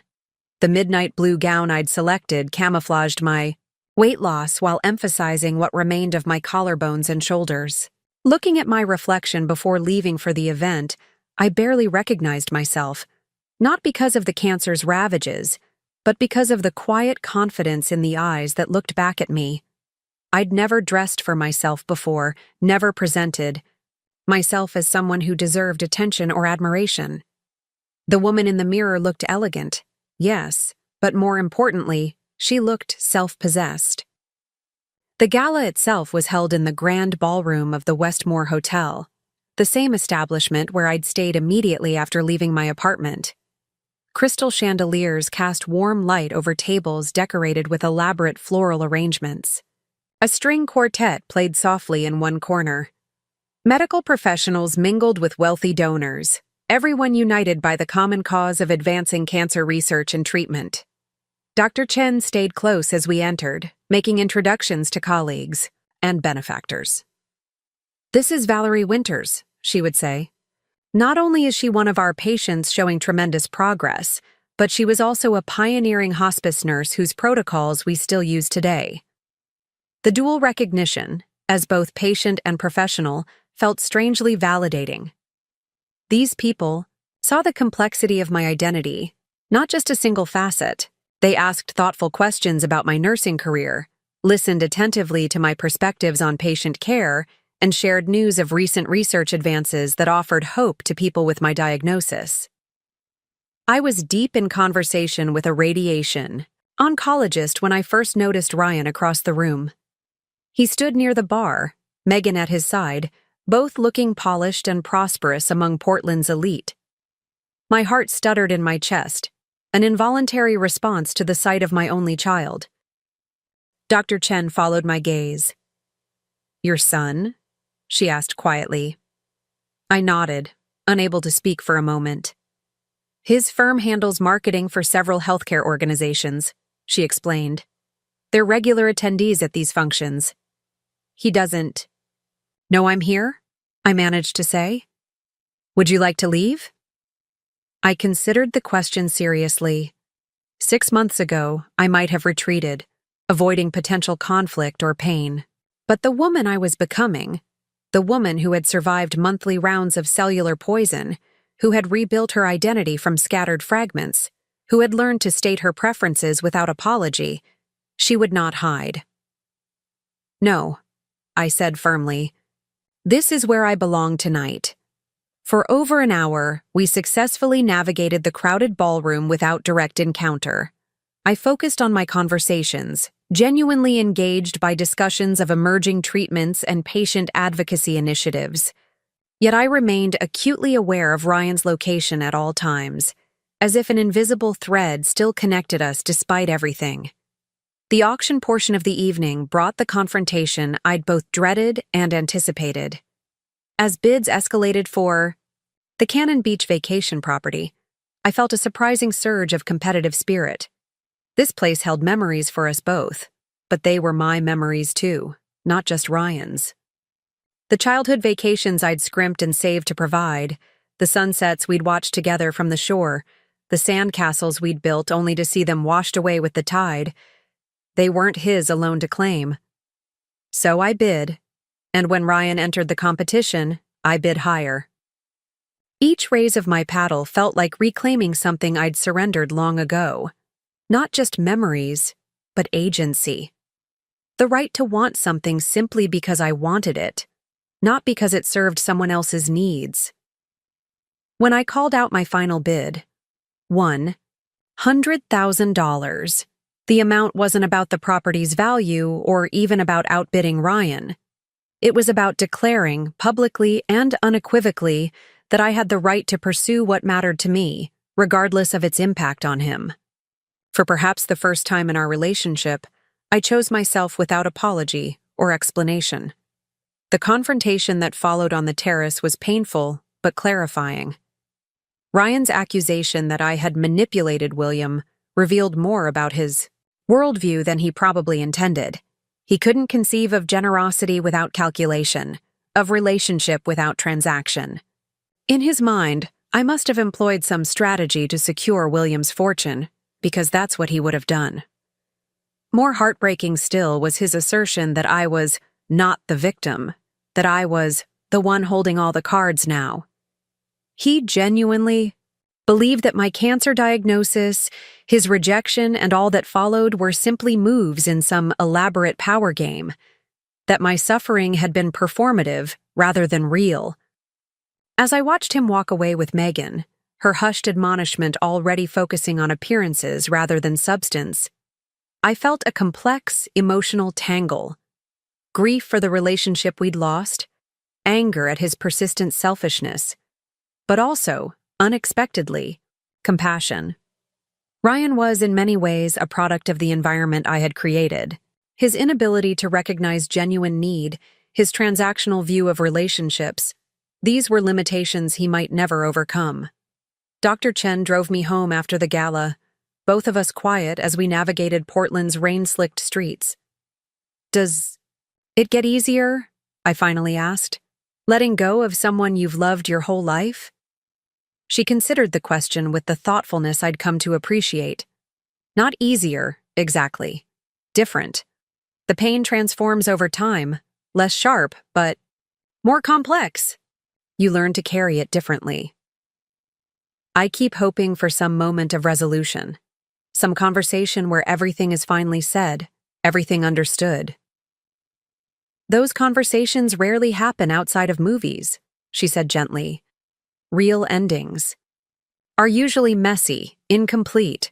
We rarely get the closure we think we need. Then how do people move forward? By accepting the incompleteness, by recognizing that understanding someone completely isn't a prerequisite for letting them go. She glanced at me briefly before returning her eyes to the road. Sometimes the healthiest thing we can do is release our need for the perfect ending. As we pulled up to my condo building, she added, "Your relationship with Ryan may never have the resolution you desire, but that doesn't mean your own story can't have a beautiful next chapter." That night, standing at my window watching lightning illuminate Portland's skyline, I contemplated this wisdom. Perhaps closure wasn't something Ryan could give me. Perhaps it was something I needed to create for myself, not through one definitive conversation or dramatic gesture, but through the gradual process of building a life that honored my own needs and values. I thought of William's letter, tucked safely in my bedside drawer. Don't merely survive with this inheritance, thrive. He hadn't defined what thriving should look like for me. That was my task alone. The pathway wasn't yet clear, but I understood with growing certainty that it wouldn't include chasing Ryan's approval or understanding. That chapter was closing, whether neatly resolved or not. 2 days later, I received the preliminary results. From my latest scan, the cancer was responding to treatment better than expected. If this continues, Dr. Chen explained, we might be looking at complete remission sooner than anticipated. And if we achieve remission? I asked. What then? Monitoring, follow-up treatments to ensure it doesn't return, but also, Valerie, life. Whatever version of it you choose to create. Whatever version of life I chose to create. The possibilities stretched before me, simultaneously terrifying and exhilarating. For decades, my choices had been constrained by responsibility and limited resources. Now, facing the precious gift of additional time and the freedom provided by William's generosity, the question wasn't whether I could survive, but how I wanted to live. That evening, I began researching oceanfront properties in Cannon Beach. Not just vacation rentals, but permanent homes. I explored courses at Portland State University in art history and architectural design. I contacted William's attorney about establishing a foundation to support healthcare workers facing personal crises. As rain tapped against my windows, I opened my journal and wrote, "Today marks the beginning of my next chapter. Not as Ryan's mother, not as William's beneficiary, not as a cancer patient or former nurse. Simply as Valerie, a woman finally learning to place herself at the center of her own story." My oncologist's words echoed in my mind as I stood on the balcony of my downtown condo, watching the first light of dawn transform the Willamette River from black to silver. Complete remission. After 6 grueling months of treatment, my body was healing. The cancer cells that had once threatened to consume me were retreating, defeated by medicine, determination, and perhaps a touch of spite. I wasn't just surviving, I was prevailing. The morning air carried the scent of rain and possibility as I sipped my tea, mentally preparing for the day ahead. My appointment with the real estate agent was scheduled for 11, followed by a meeting with the foundation lawyers at 2. Between those commitments, I planned to visit an art gallery that had just received a collection of Pacific Northwest landscapes I'd been eyeing for my new home. A full day, but not an exhausting one. I was learning to balance activity with the rest my recovering body still required. As I dressed, I caught sight of myself in the bedroom mirror. The woman reflected back at me was both familiar and strange, thinner than before, with short silver hair where there had once been shoulder-length brown. Cancer had reshaped me externally, but the more profound transformation lay beneath the surface. I moved with a new purposefulness, spoke with quiet authority, and made decisions without the hesitation that had once characterized my interactions with the world. "Good morning, Ms. Winters," The doorman greeted me as I crossed the lobby. Your car is waiting outside. Another adjustment, having a driver, Thomas, who arrived punctually each morning in a sleek black sedan. Initially, I'd resisted this luxury, feeling it was somehow excessive, but practical considerations had prevailed. The lingering fatigue from treatment made driving unwise, and Portland's public transportation, while excellent, exposed my compromised immune system to unnecessary risks. "Cannon Beach today?" Thomas asked as he held the door for me. "Yes, I'm meeting Eliza Mitchell at the Sandpiper property." Excellent choice. Those views are unmatched anywhere on the coast. The drive to Cannon Beach took just under 2 hours, winding through mist-shrouded forests and past small coastal towns. I watched the landscape transform from urban to rural to maritime, mentally cataloging the changes since my last visit decades ago. The Oregon coast remained wild and magnificent, but now boasted more luxury developments nestled among the cliffs and beaches. Eliza was waiting at the property, her silver Mercedes parked in the curved driveway. She smiled broadly as Thomas helped me from the car, her practiced enthusiasm only slightly dampened by the drizzling rain. Perfect timing. "The clouds are beginning to break," she gestured toward the horizon, where indeed a strip of blue was visible. "Wait until you see how the light plays on the water when the sun emerges." The Sandpiper was the 4th property I'd viewed in my search for a coastal retreat. Unlike the others, sleek modern constructions with glass walls and stark white interiors, this house had character.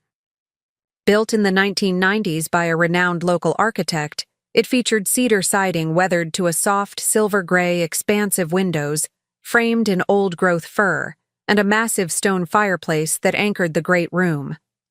The previous owners maintained it meticulously, Eliza explained as we entered. The roof was replaced 3 years ago, and they updated all the mechanical systems last spring. I moved slowly through the space, absorbing its energy. The kitchen, while not ostentatious, featured high-quality appliances and striking blue slate countertops. The primary bedroom suite offered panoramic ocean views, and a bathroom with a soaking tub positioned perfectly for watching storms roll in from the Pacific. A secondary structure connected by a covered walkway housed a guest apartment and studio space. "What's upstairs?" I asked, noticing a graceful spiral staircase ascending from the great room.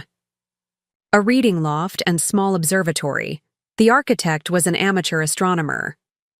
Eliza led the way up the stairs. "This is my favorite feature of the house." The loft was intimate and welcoming, with built-in bookshelves, a window seat, and a telescope positioned near a ceiling that opened to the sky. I imagined myself here on clear nights, watching stars emerge over the ocean, perhaps with a glass of wine and one of the books William and I had discussed during his final months. "It's perfect," I said quietly. Eliza, sensing a sale, maintained a respectful silence as I continued to explore the property. The asking price, $2.9 million, was substantial, but well within my means given William's generosity. More importantly, this house felt right in a way the others hadn't. It wasn't a showcase or status symbol, it was a sanctuary.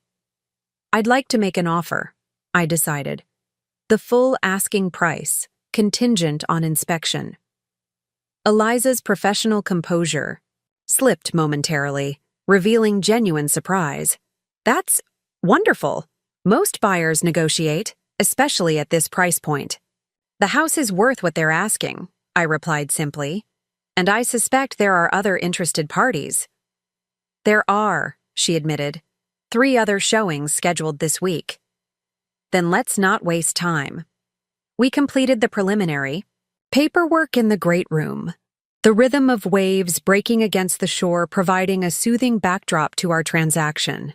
By the time we finished, the sun had indeed broken through the clouds, illuminating the beach and Haystack Rock in golden light. "Congratulations," Eliza said as we shook hands. "I think you'll be very happy here." Happiness. Such a simple concept, yet one I'd neglected for so long. As a young single mother, happiness had seemed an unaffordable luxury.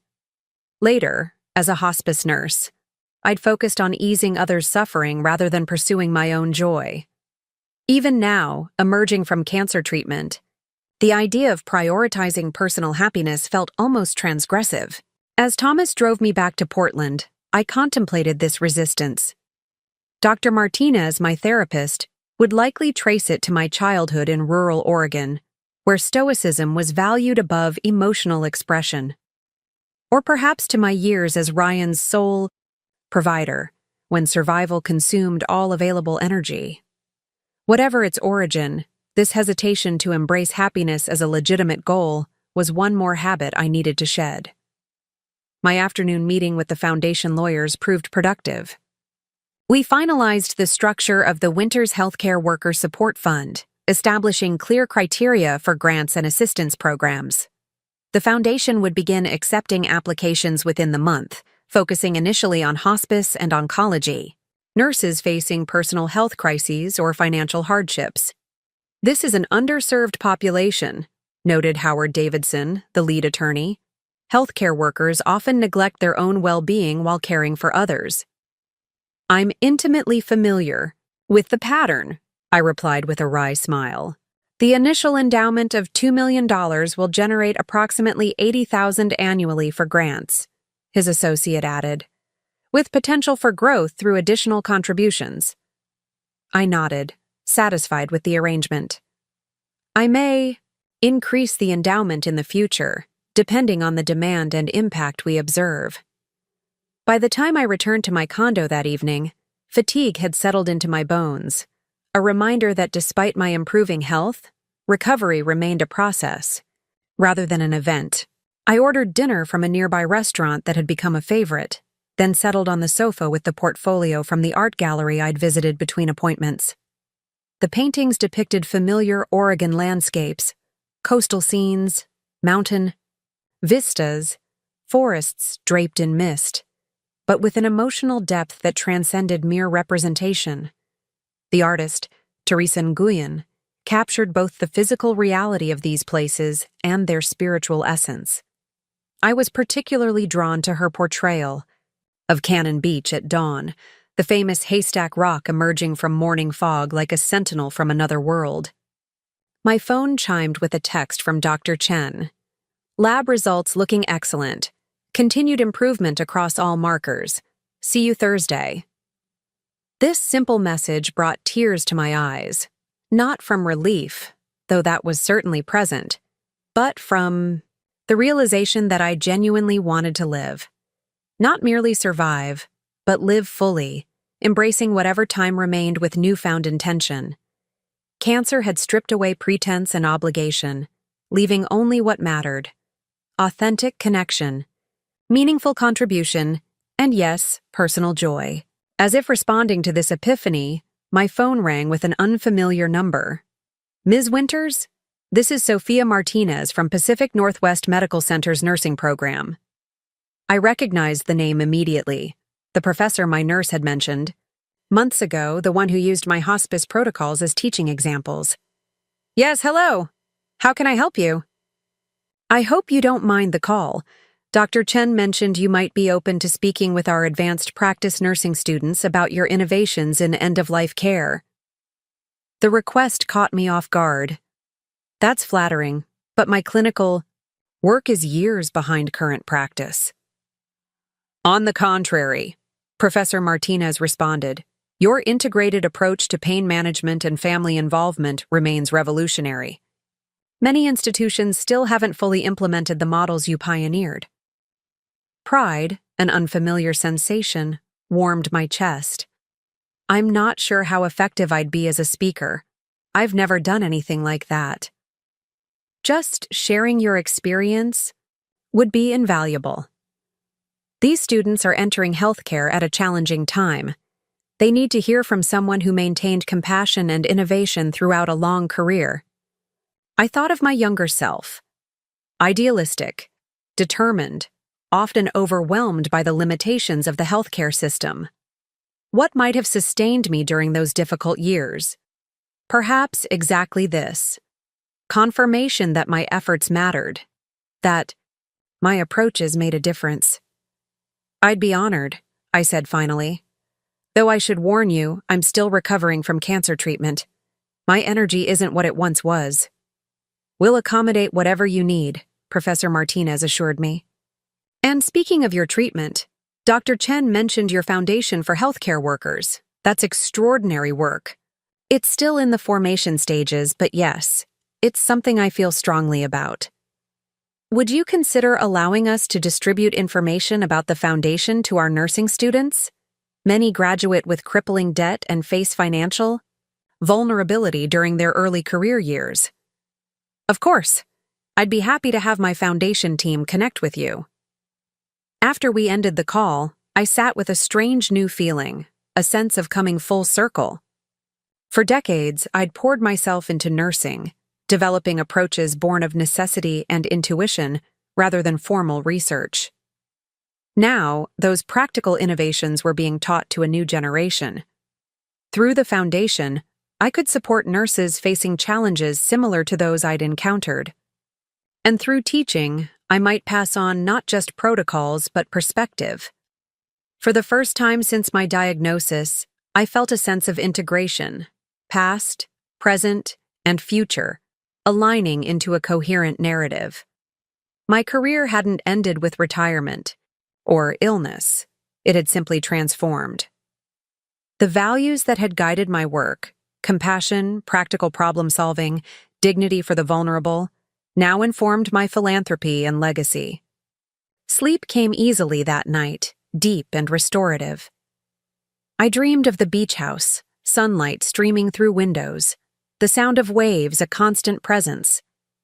In the dream, I wasn't alone. William was there, healthy and vibrant, discussing economics. While we walked along the shore, Dr. Chen appeared, smiling approvingly at my recovery.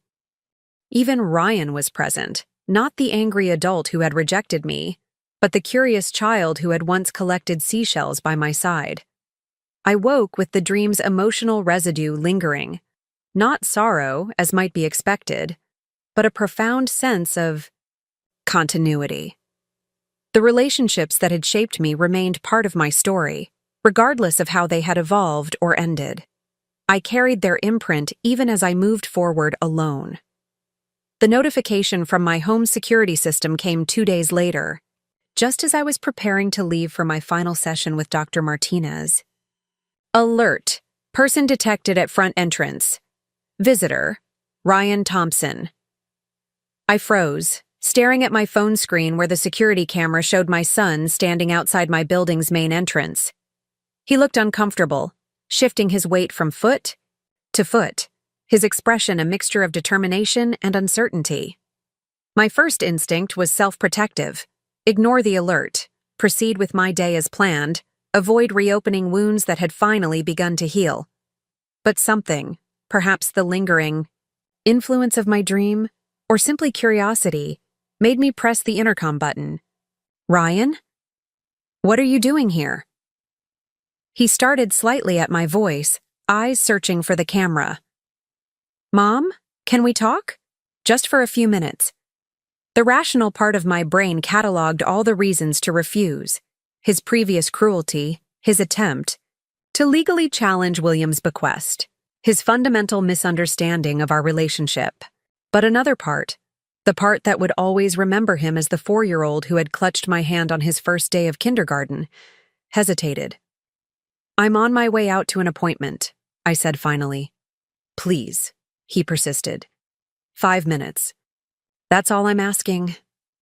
I sighed, recognizing that closure, if such a thing existed, might require one final conversation. Come up to 1402. The 6 minutes between this exchange and his arrival at my door were sufficient for composing myself. I chose to meet him not as a wounded mother, but as Valerie Winters, a woman who had faced death, reclaimed her life, and discovered her own worth in the process. The knock when it came was tentative, so unlike the confident rapping that had once announced his presence. I opened the door to find him looking thinner than at our last encounter, with shadows beneath his eyes suggesting recent stress or sleepless nights. "Thank you for seeing me," he said, remaining in the hallway until I gestured him inside. My condo, with its floor-to-ceiling windows and careful curation of art and furniture, clearly surprised him. His eyes moved from the original paintings to the custom shelving to the panoramic city view, mentally calculating the cost of each element. "This is quite a place," he offered, an edge of something, envy, resentment, coloring his tone. "It suits my needs while I'm in the city," I replied neutrally. "Would you like some water?" "No, I'm fine." He remained standing awkwardly near the entry. "You mentioned an appointment. I won't take much of your time." "What can I do for you, Ryan?" He drew a deep breath, as if gathering courage. "I wanted to apologize for how I reacted when you got sick, for the things I said at the gala, for the legal challenges, all of it." The words should have felt momentous, the apology I'd once longed for, but instead landed with curious flatness, like stones dropped into still water. The ripples they created touched nothing vital within. "I appreciate that," I said simply. He seemed thrown by my calm response, perhaps expecting either emotional rejection or eager reconciliation. "That's it? You appreciate my apology? What would you prefer I say? I don't know, that you forgive me? That we can move past this?" His frustration bubbled through the carefully constructed contrition. "I'm trying to make things right, Mom." "Why now?" I asked, genuinely curious. "What's changed since you last threatened legal action?" The question seemed to deflate him further. He sank onto the edge of a chair, running both hands through his hair in a gesture reminiscent of his teenage years. "Megan's pregnant," he said finally. "We're having a daughter in August." Ah, there it was, the catalyst for this sudden desire for reconciliation. Not genuine remorse, but impending fatherhood and all it symbolized. "Congratulations," I offered. "That's wonderful news." "It is," he agreed, some animation returning to his expression. "But it's also terrifying. I've been thinking about what kind of father I want to be, what values I want to teach her." He paused. "And I've been thinking about you, about everything you did for me, all the sacrifices I never really appreciated until now." The irony was almost too perfect, his awakening to parental sacrifice coming only as he prepared to become a father himself. Yet the timing made emotional sense. Pregnancy often triggers reflection on one's own childhood, a reassessment of parental relationships through the lens of impending responsibility. Parenthood has a way of shifting perspective, I acknowledged. "It's made me see how wrong I was," he continued. "When you needed help, I should have stepped up without hesitation. You gave me everything, and I couldn't even offer you a place to stay during cancer treatment." His voice cracked slightly. "What kind of son does that?" The question hung between us, rhetorical yet loaded. Once, his self-recrimination might have prompted me to offer comfort, to minimize his actions to ease his guilt. But that pattern belonged to our old relationship, the one where my needs always came second. "It was a revealing moment," I said instead, "for both of us." He flinched slightly at my honesty. "I don't expect you to forgive me right away, but I was hoping we could start rebuilding, especially with the baby coming, your granddaughter." He leaned forward, expression earnest. "Family should stick together, right?" Family should stick together. The same phrase he'd used during his hospital visit after learning about my inheritance. The context might be different, the emotion perhaps more genuine, but the underlying message contained troubling echoes of his previous attempts at manipulation. "Ryan," I said carefully, "I'm genuinely happy about your child, but I'm concerned that your desire to reconnect has more to do with her than with any real change in how you view our relationship." "That's not fair," he protested. "Becoming. A father has made me realize That family matters, I finished for him. I understand, but family isn't just biology or obligation. It's consistent care, mutual respect, showing up when it's difficult. I met his gaze directly. Those elements have been missing from our relationship for some time, well before my diagnosis. His expression hardened slightly. So, that's it? One mistake and you're writing me off forever? What happened to unconditional love? This isn't about one mistake, and we both know it. It's about a pattern. I paused, choosing my next words with care. As for unconditional love, yes, I've always loved you unconditionally, but love and relationship aren't the same thing. Healthy relationships have boundaries, expectations, consequences. Consequences, he repeated, the word bitter on his tongue. Like cutting me out of your will? Excluding me from your life? Those kinds of consequences? I sighed, recognizing we were veering into familiar territory. His perception of himself as victim, his ability to reframe any discussion of his behavior into an accusation against me. I haven't excluded you from my life, Ryan. I've established boundaries based on how you've treated me. There's a significant difference. He stood abruptly, the momentary vulnerability replaced by the defensive anger I recognized too well. This was a mistake. I should have known you'd turn this into another opportunity to lecture me on my failings. That's not what I'm doing. I kept my voice calm, refusing to engage with his escalating emotion. I'm being honest about where we stand and what would need to change for us to have a healthier relationship. You know what? Forget it. I tried. He moved toward the door. When your granddaughter is born, remember this was your choice. To stay angry, to punish me, to deprive her of a grandmother. The attempted guilt trip was so transparent, it almost made me smile. The old Valerie might have crumbled beneath this emotional manipulation, rushing to reassure him, prioritizing his feelings over my own well-being. But cancer and its aftermath had burned away that tendency toward self-sacrifice. Ryan, I said, as he reached for the doorknob, I'd like to meet your daughter when she's born. I'd like to be part of her life in whatever way makes sense for everyone. But that relationship can't be used as leverage to avoid addressing the issues between us. He paused, hand on the door. For a moment, I glimpsed uncertainty beneath his anger. The realization, perhaps, that his usual tactics were no longer effective. If you mean that, he said finally, you could show it by reinstating me in your will. Actions speak louder than words, right?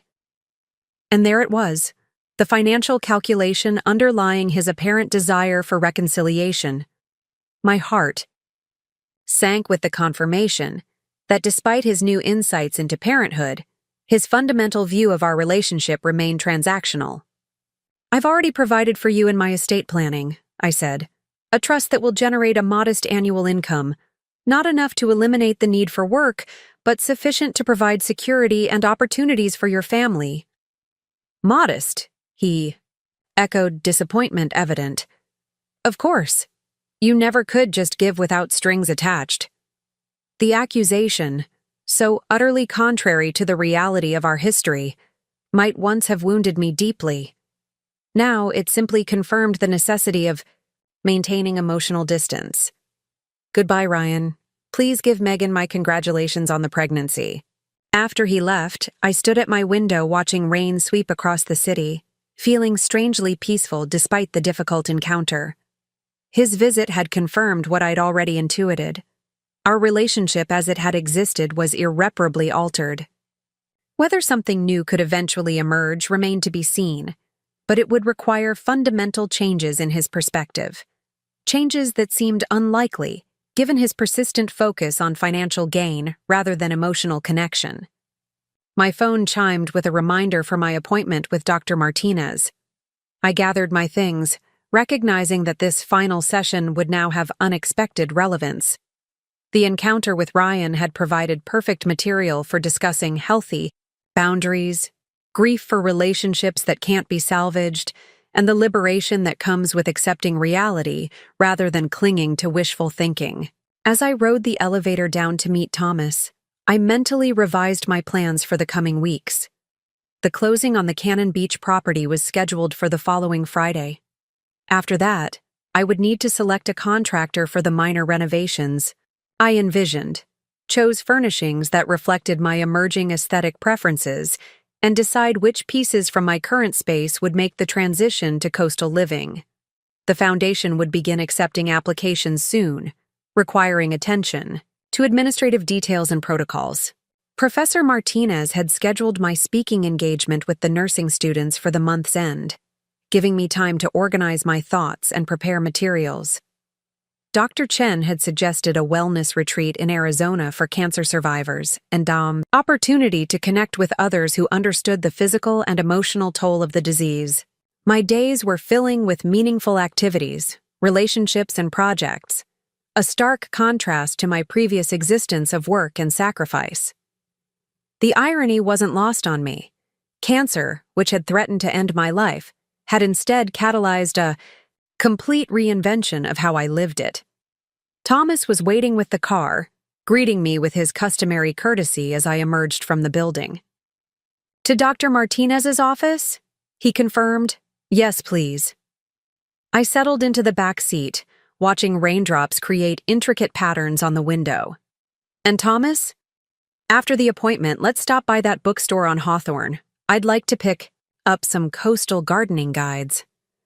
"Excellent idea, Ms. Winters. Planning for the beach house already?" "Yes," I replied, surprising myself with the certainty I felt. "It's time to put down new roots."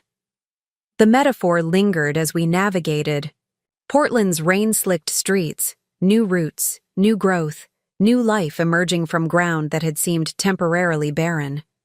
Cancer had stripped me to essentials, and betrayal had severed connections I'd once considered vital.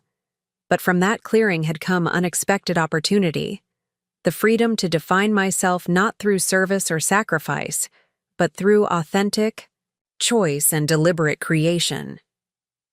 Dr. Martinez welcomed me with her usual perceptive warmth, immediately noting a shift in my demeanor. "Something's happened," she observed as we settled into our respective chairs. "Ryan came to see me this morning," I explained, recounting the visit and my reactions to it. She listened attentively, nodding occasionally. "Your response shows remarkable growth," she noted when I finished. 6 months ago, his appeals to family obligation and impending grandparenthood might have overcome your boundaries. 6 months ago, I was a different person. Indeed. The question now becomes, who are you becoming? This is our final scheduled session. How do you envision moving forward without this structured support? I considered the question carefully. I have more clarity now about what constitutes healthy relationships.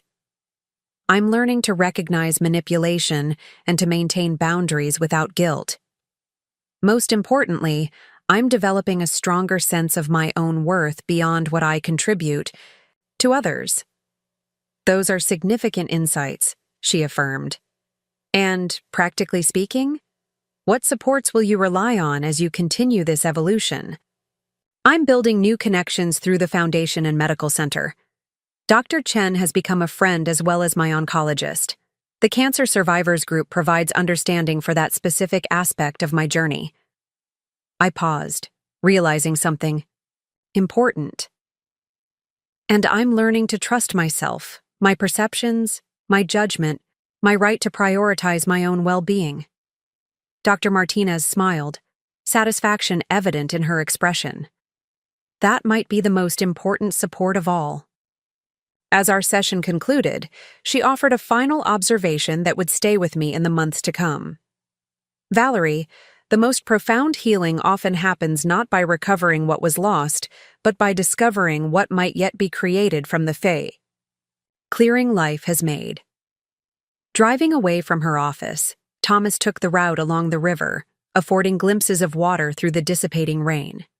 Mentally, I was already at the coast, feeling salt air on my skin, hearing waves against the shore, imagining the garden I would plant with species native to that unique ecosystem.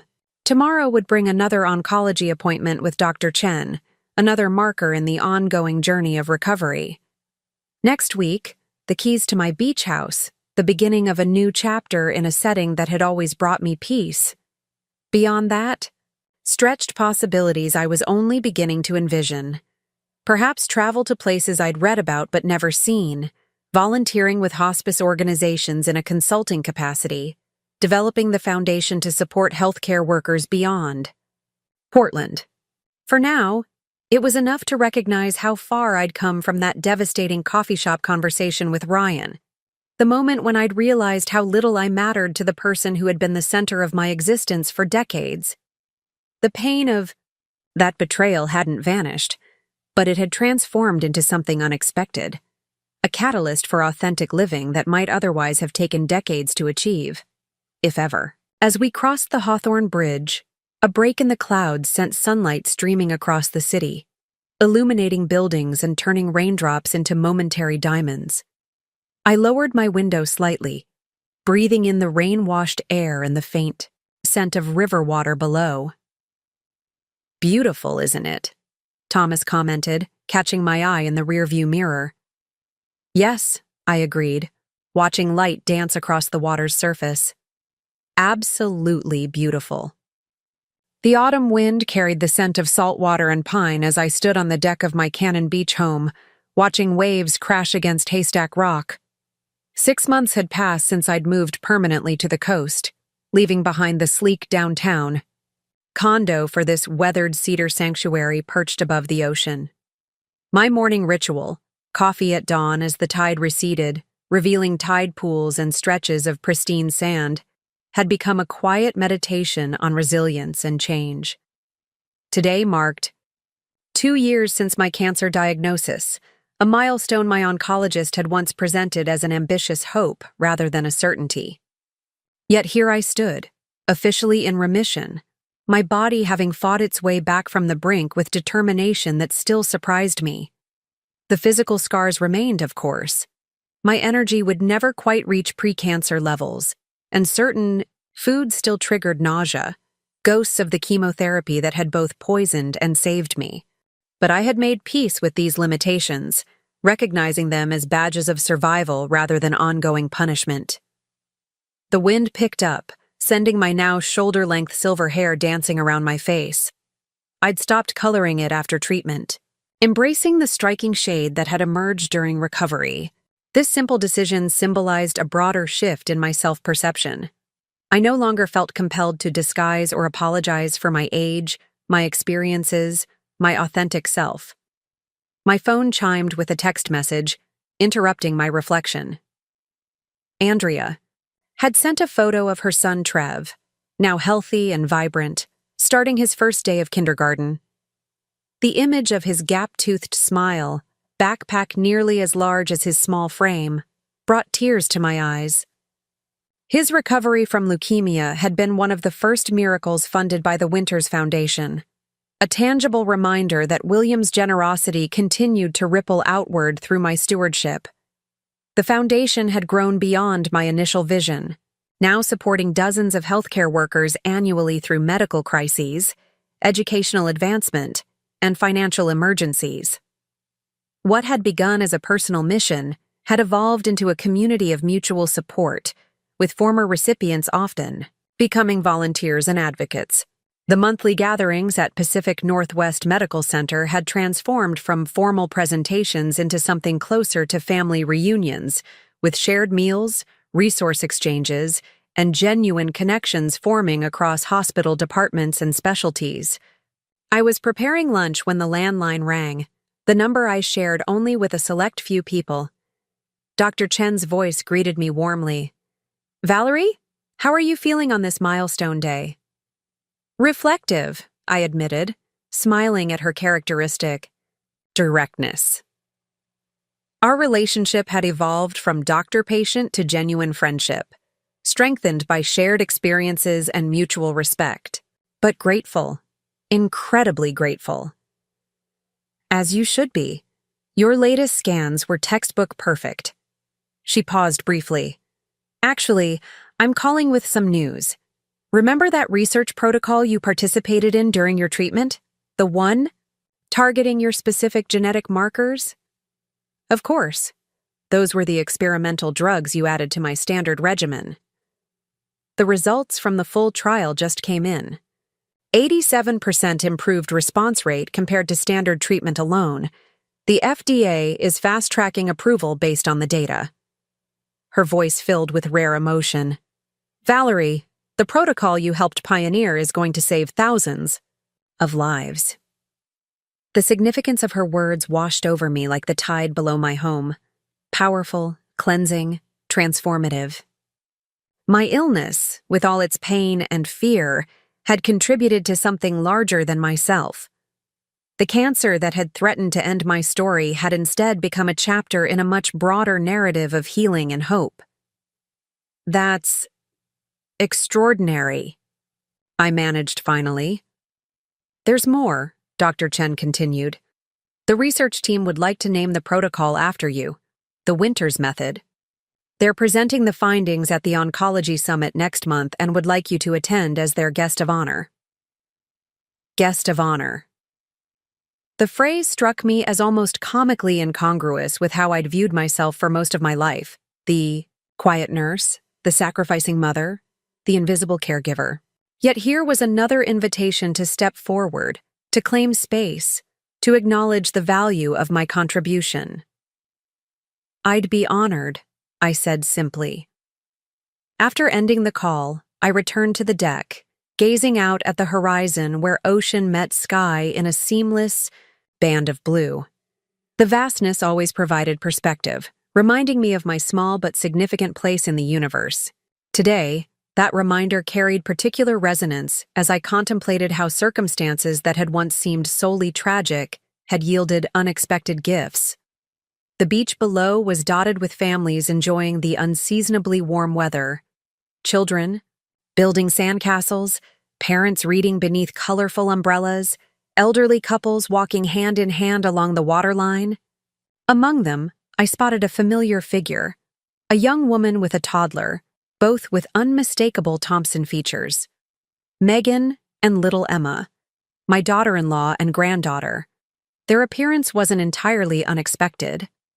After Emma's birth, Megan had reached out independently, sending photos and tentative text messages that gradually evolved into more substantive communication. Unlike Ryan, whose interactions remained transactional despite the veneer of reconciliation, Megan seemed genuinely interested in maintaining some connection between Emma and her grandmother. Our arrangement was unconventional but functional. Every few months, Megan would bring Emma to Cannon Beach for a weekend, staying at a nearby hotel while facilitating brief visits. Ryan remained in Seattle, creating excuses about work obligations that we all recognized as the face-saving devices they were. I never pushed for more involvement than he was willing to give, having finally accepted that our relationship would never match the one I had imagined during those years of sacrifice. I waved from the deck, watching as Megan spotted me and pointed upward, helping Emma locate her grandmother on the cliff above.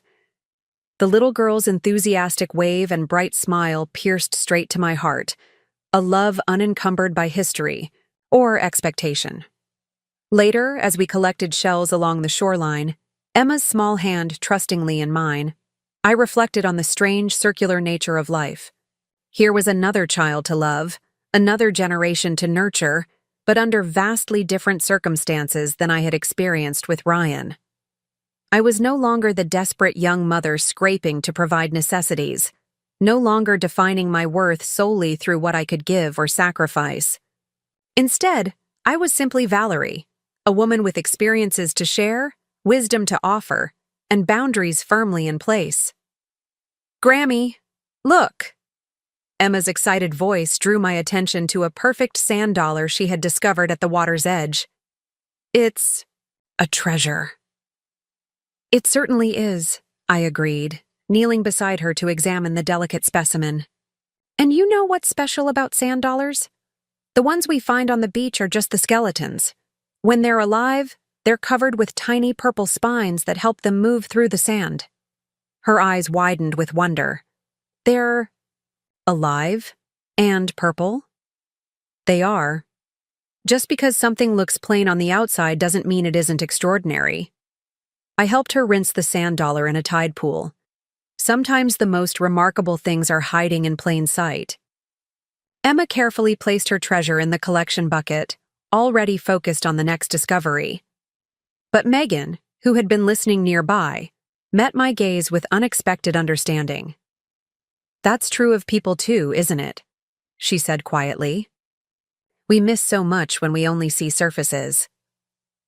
The comment surprised me, an insight I wouldn't have expected from the polished, status-conscious woman who had once dismissed me as irrelevant. Perhaps Megan, too, was evolving beyond the limitations of her earlier perspectives. "Yes," I agreed.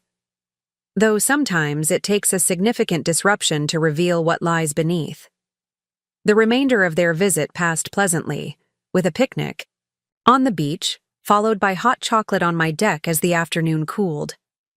When they departed, Emma's goodbye hug was fierce and genuine, Megan's more reserved but sincere.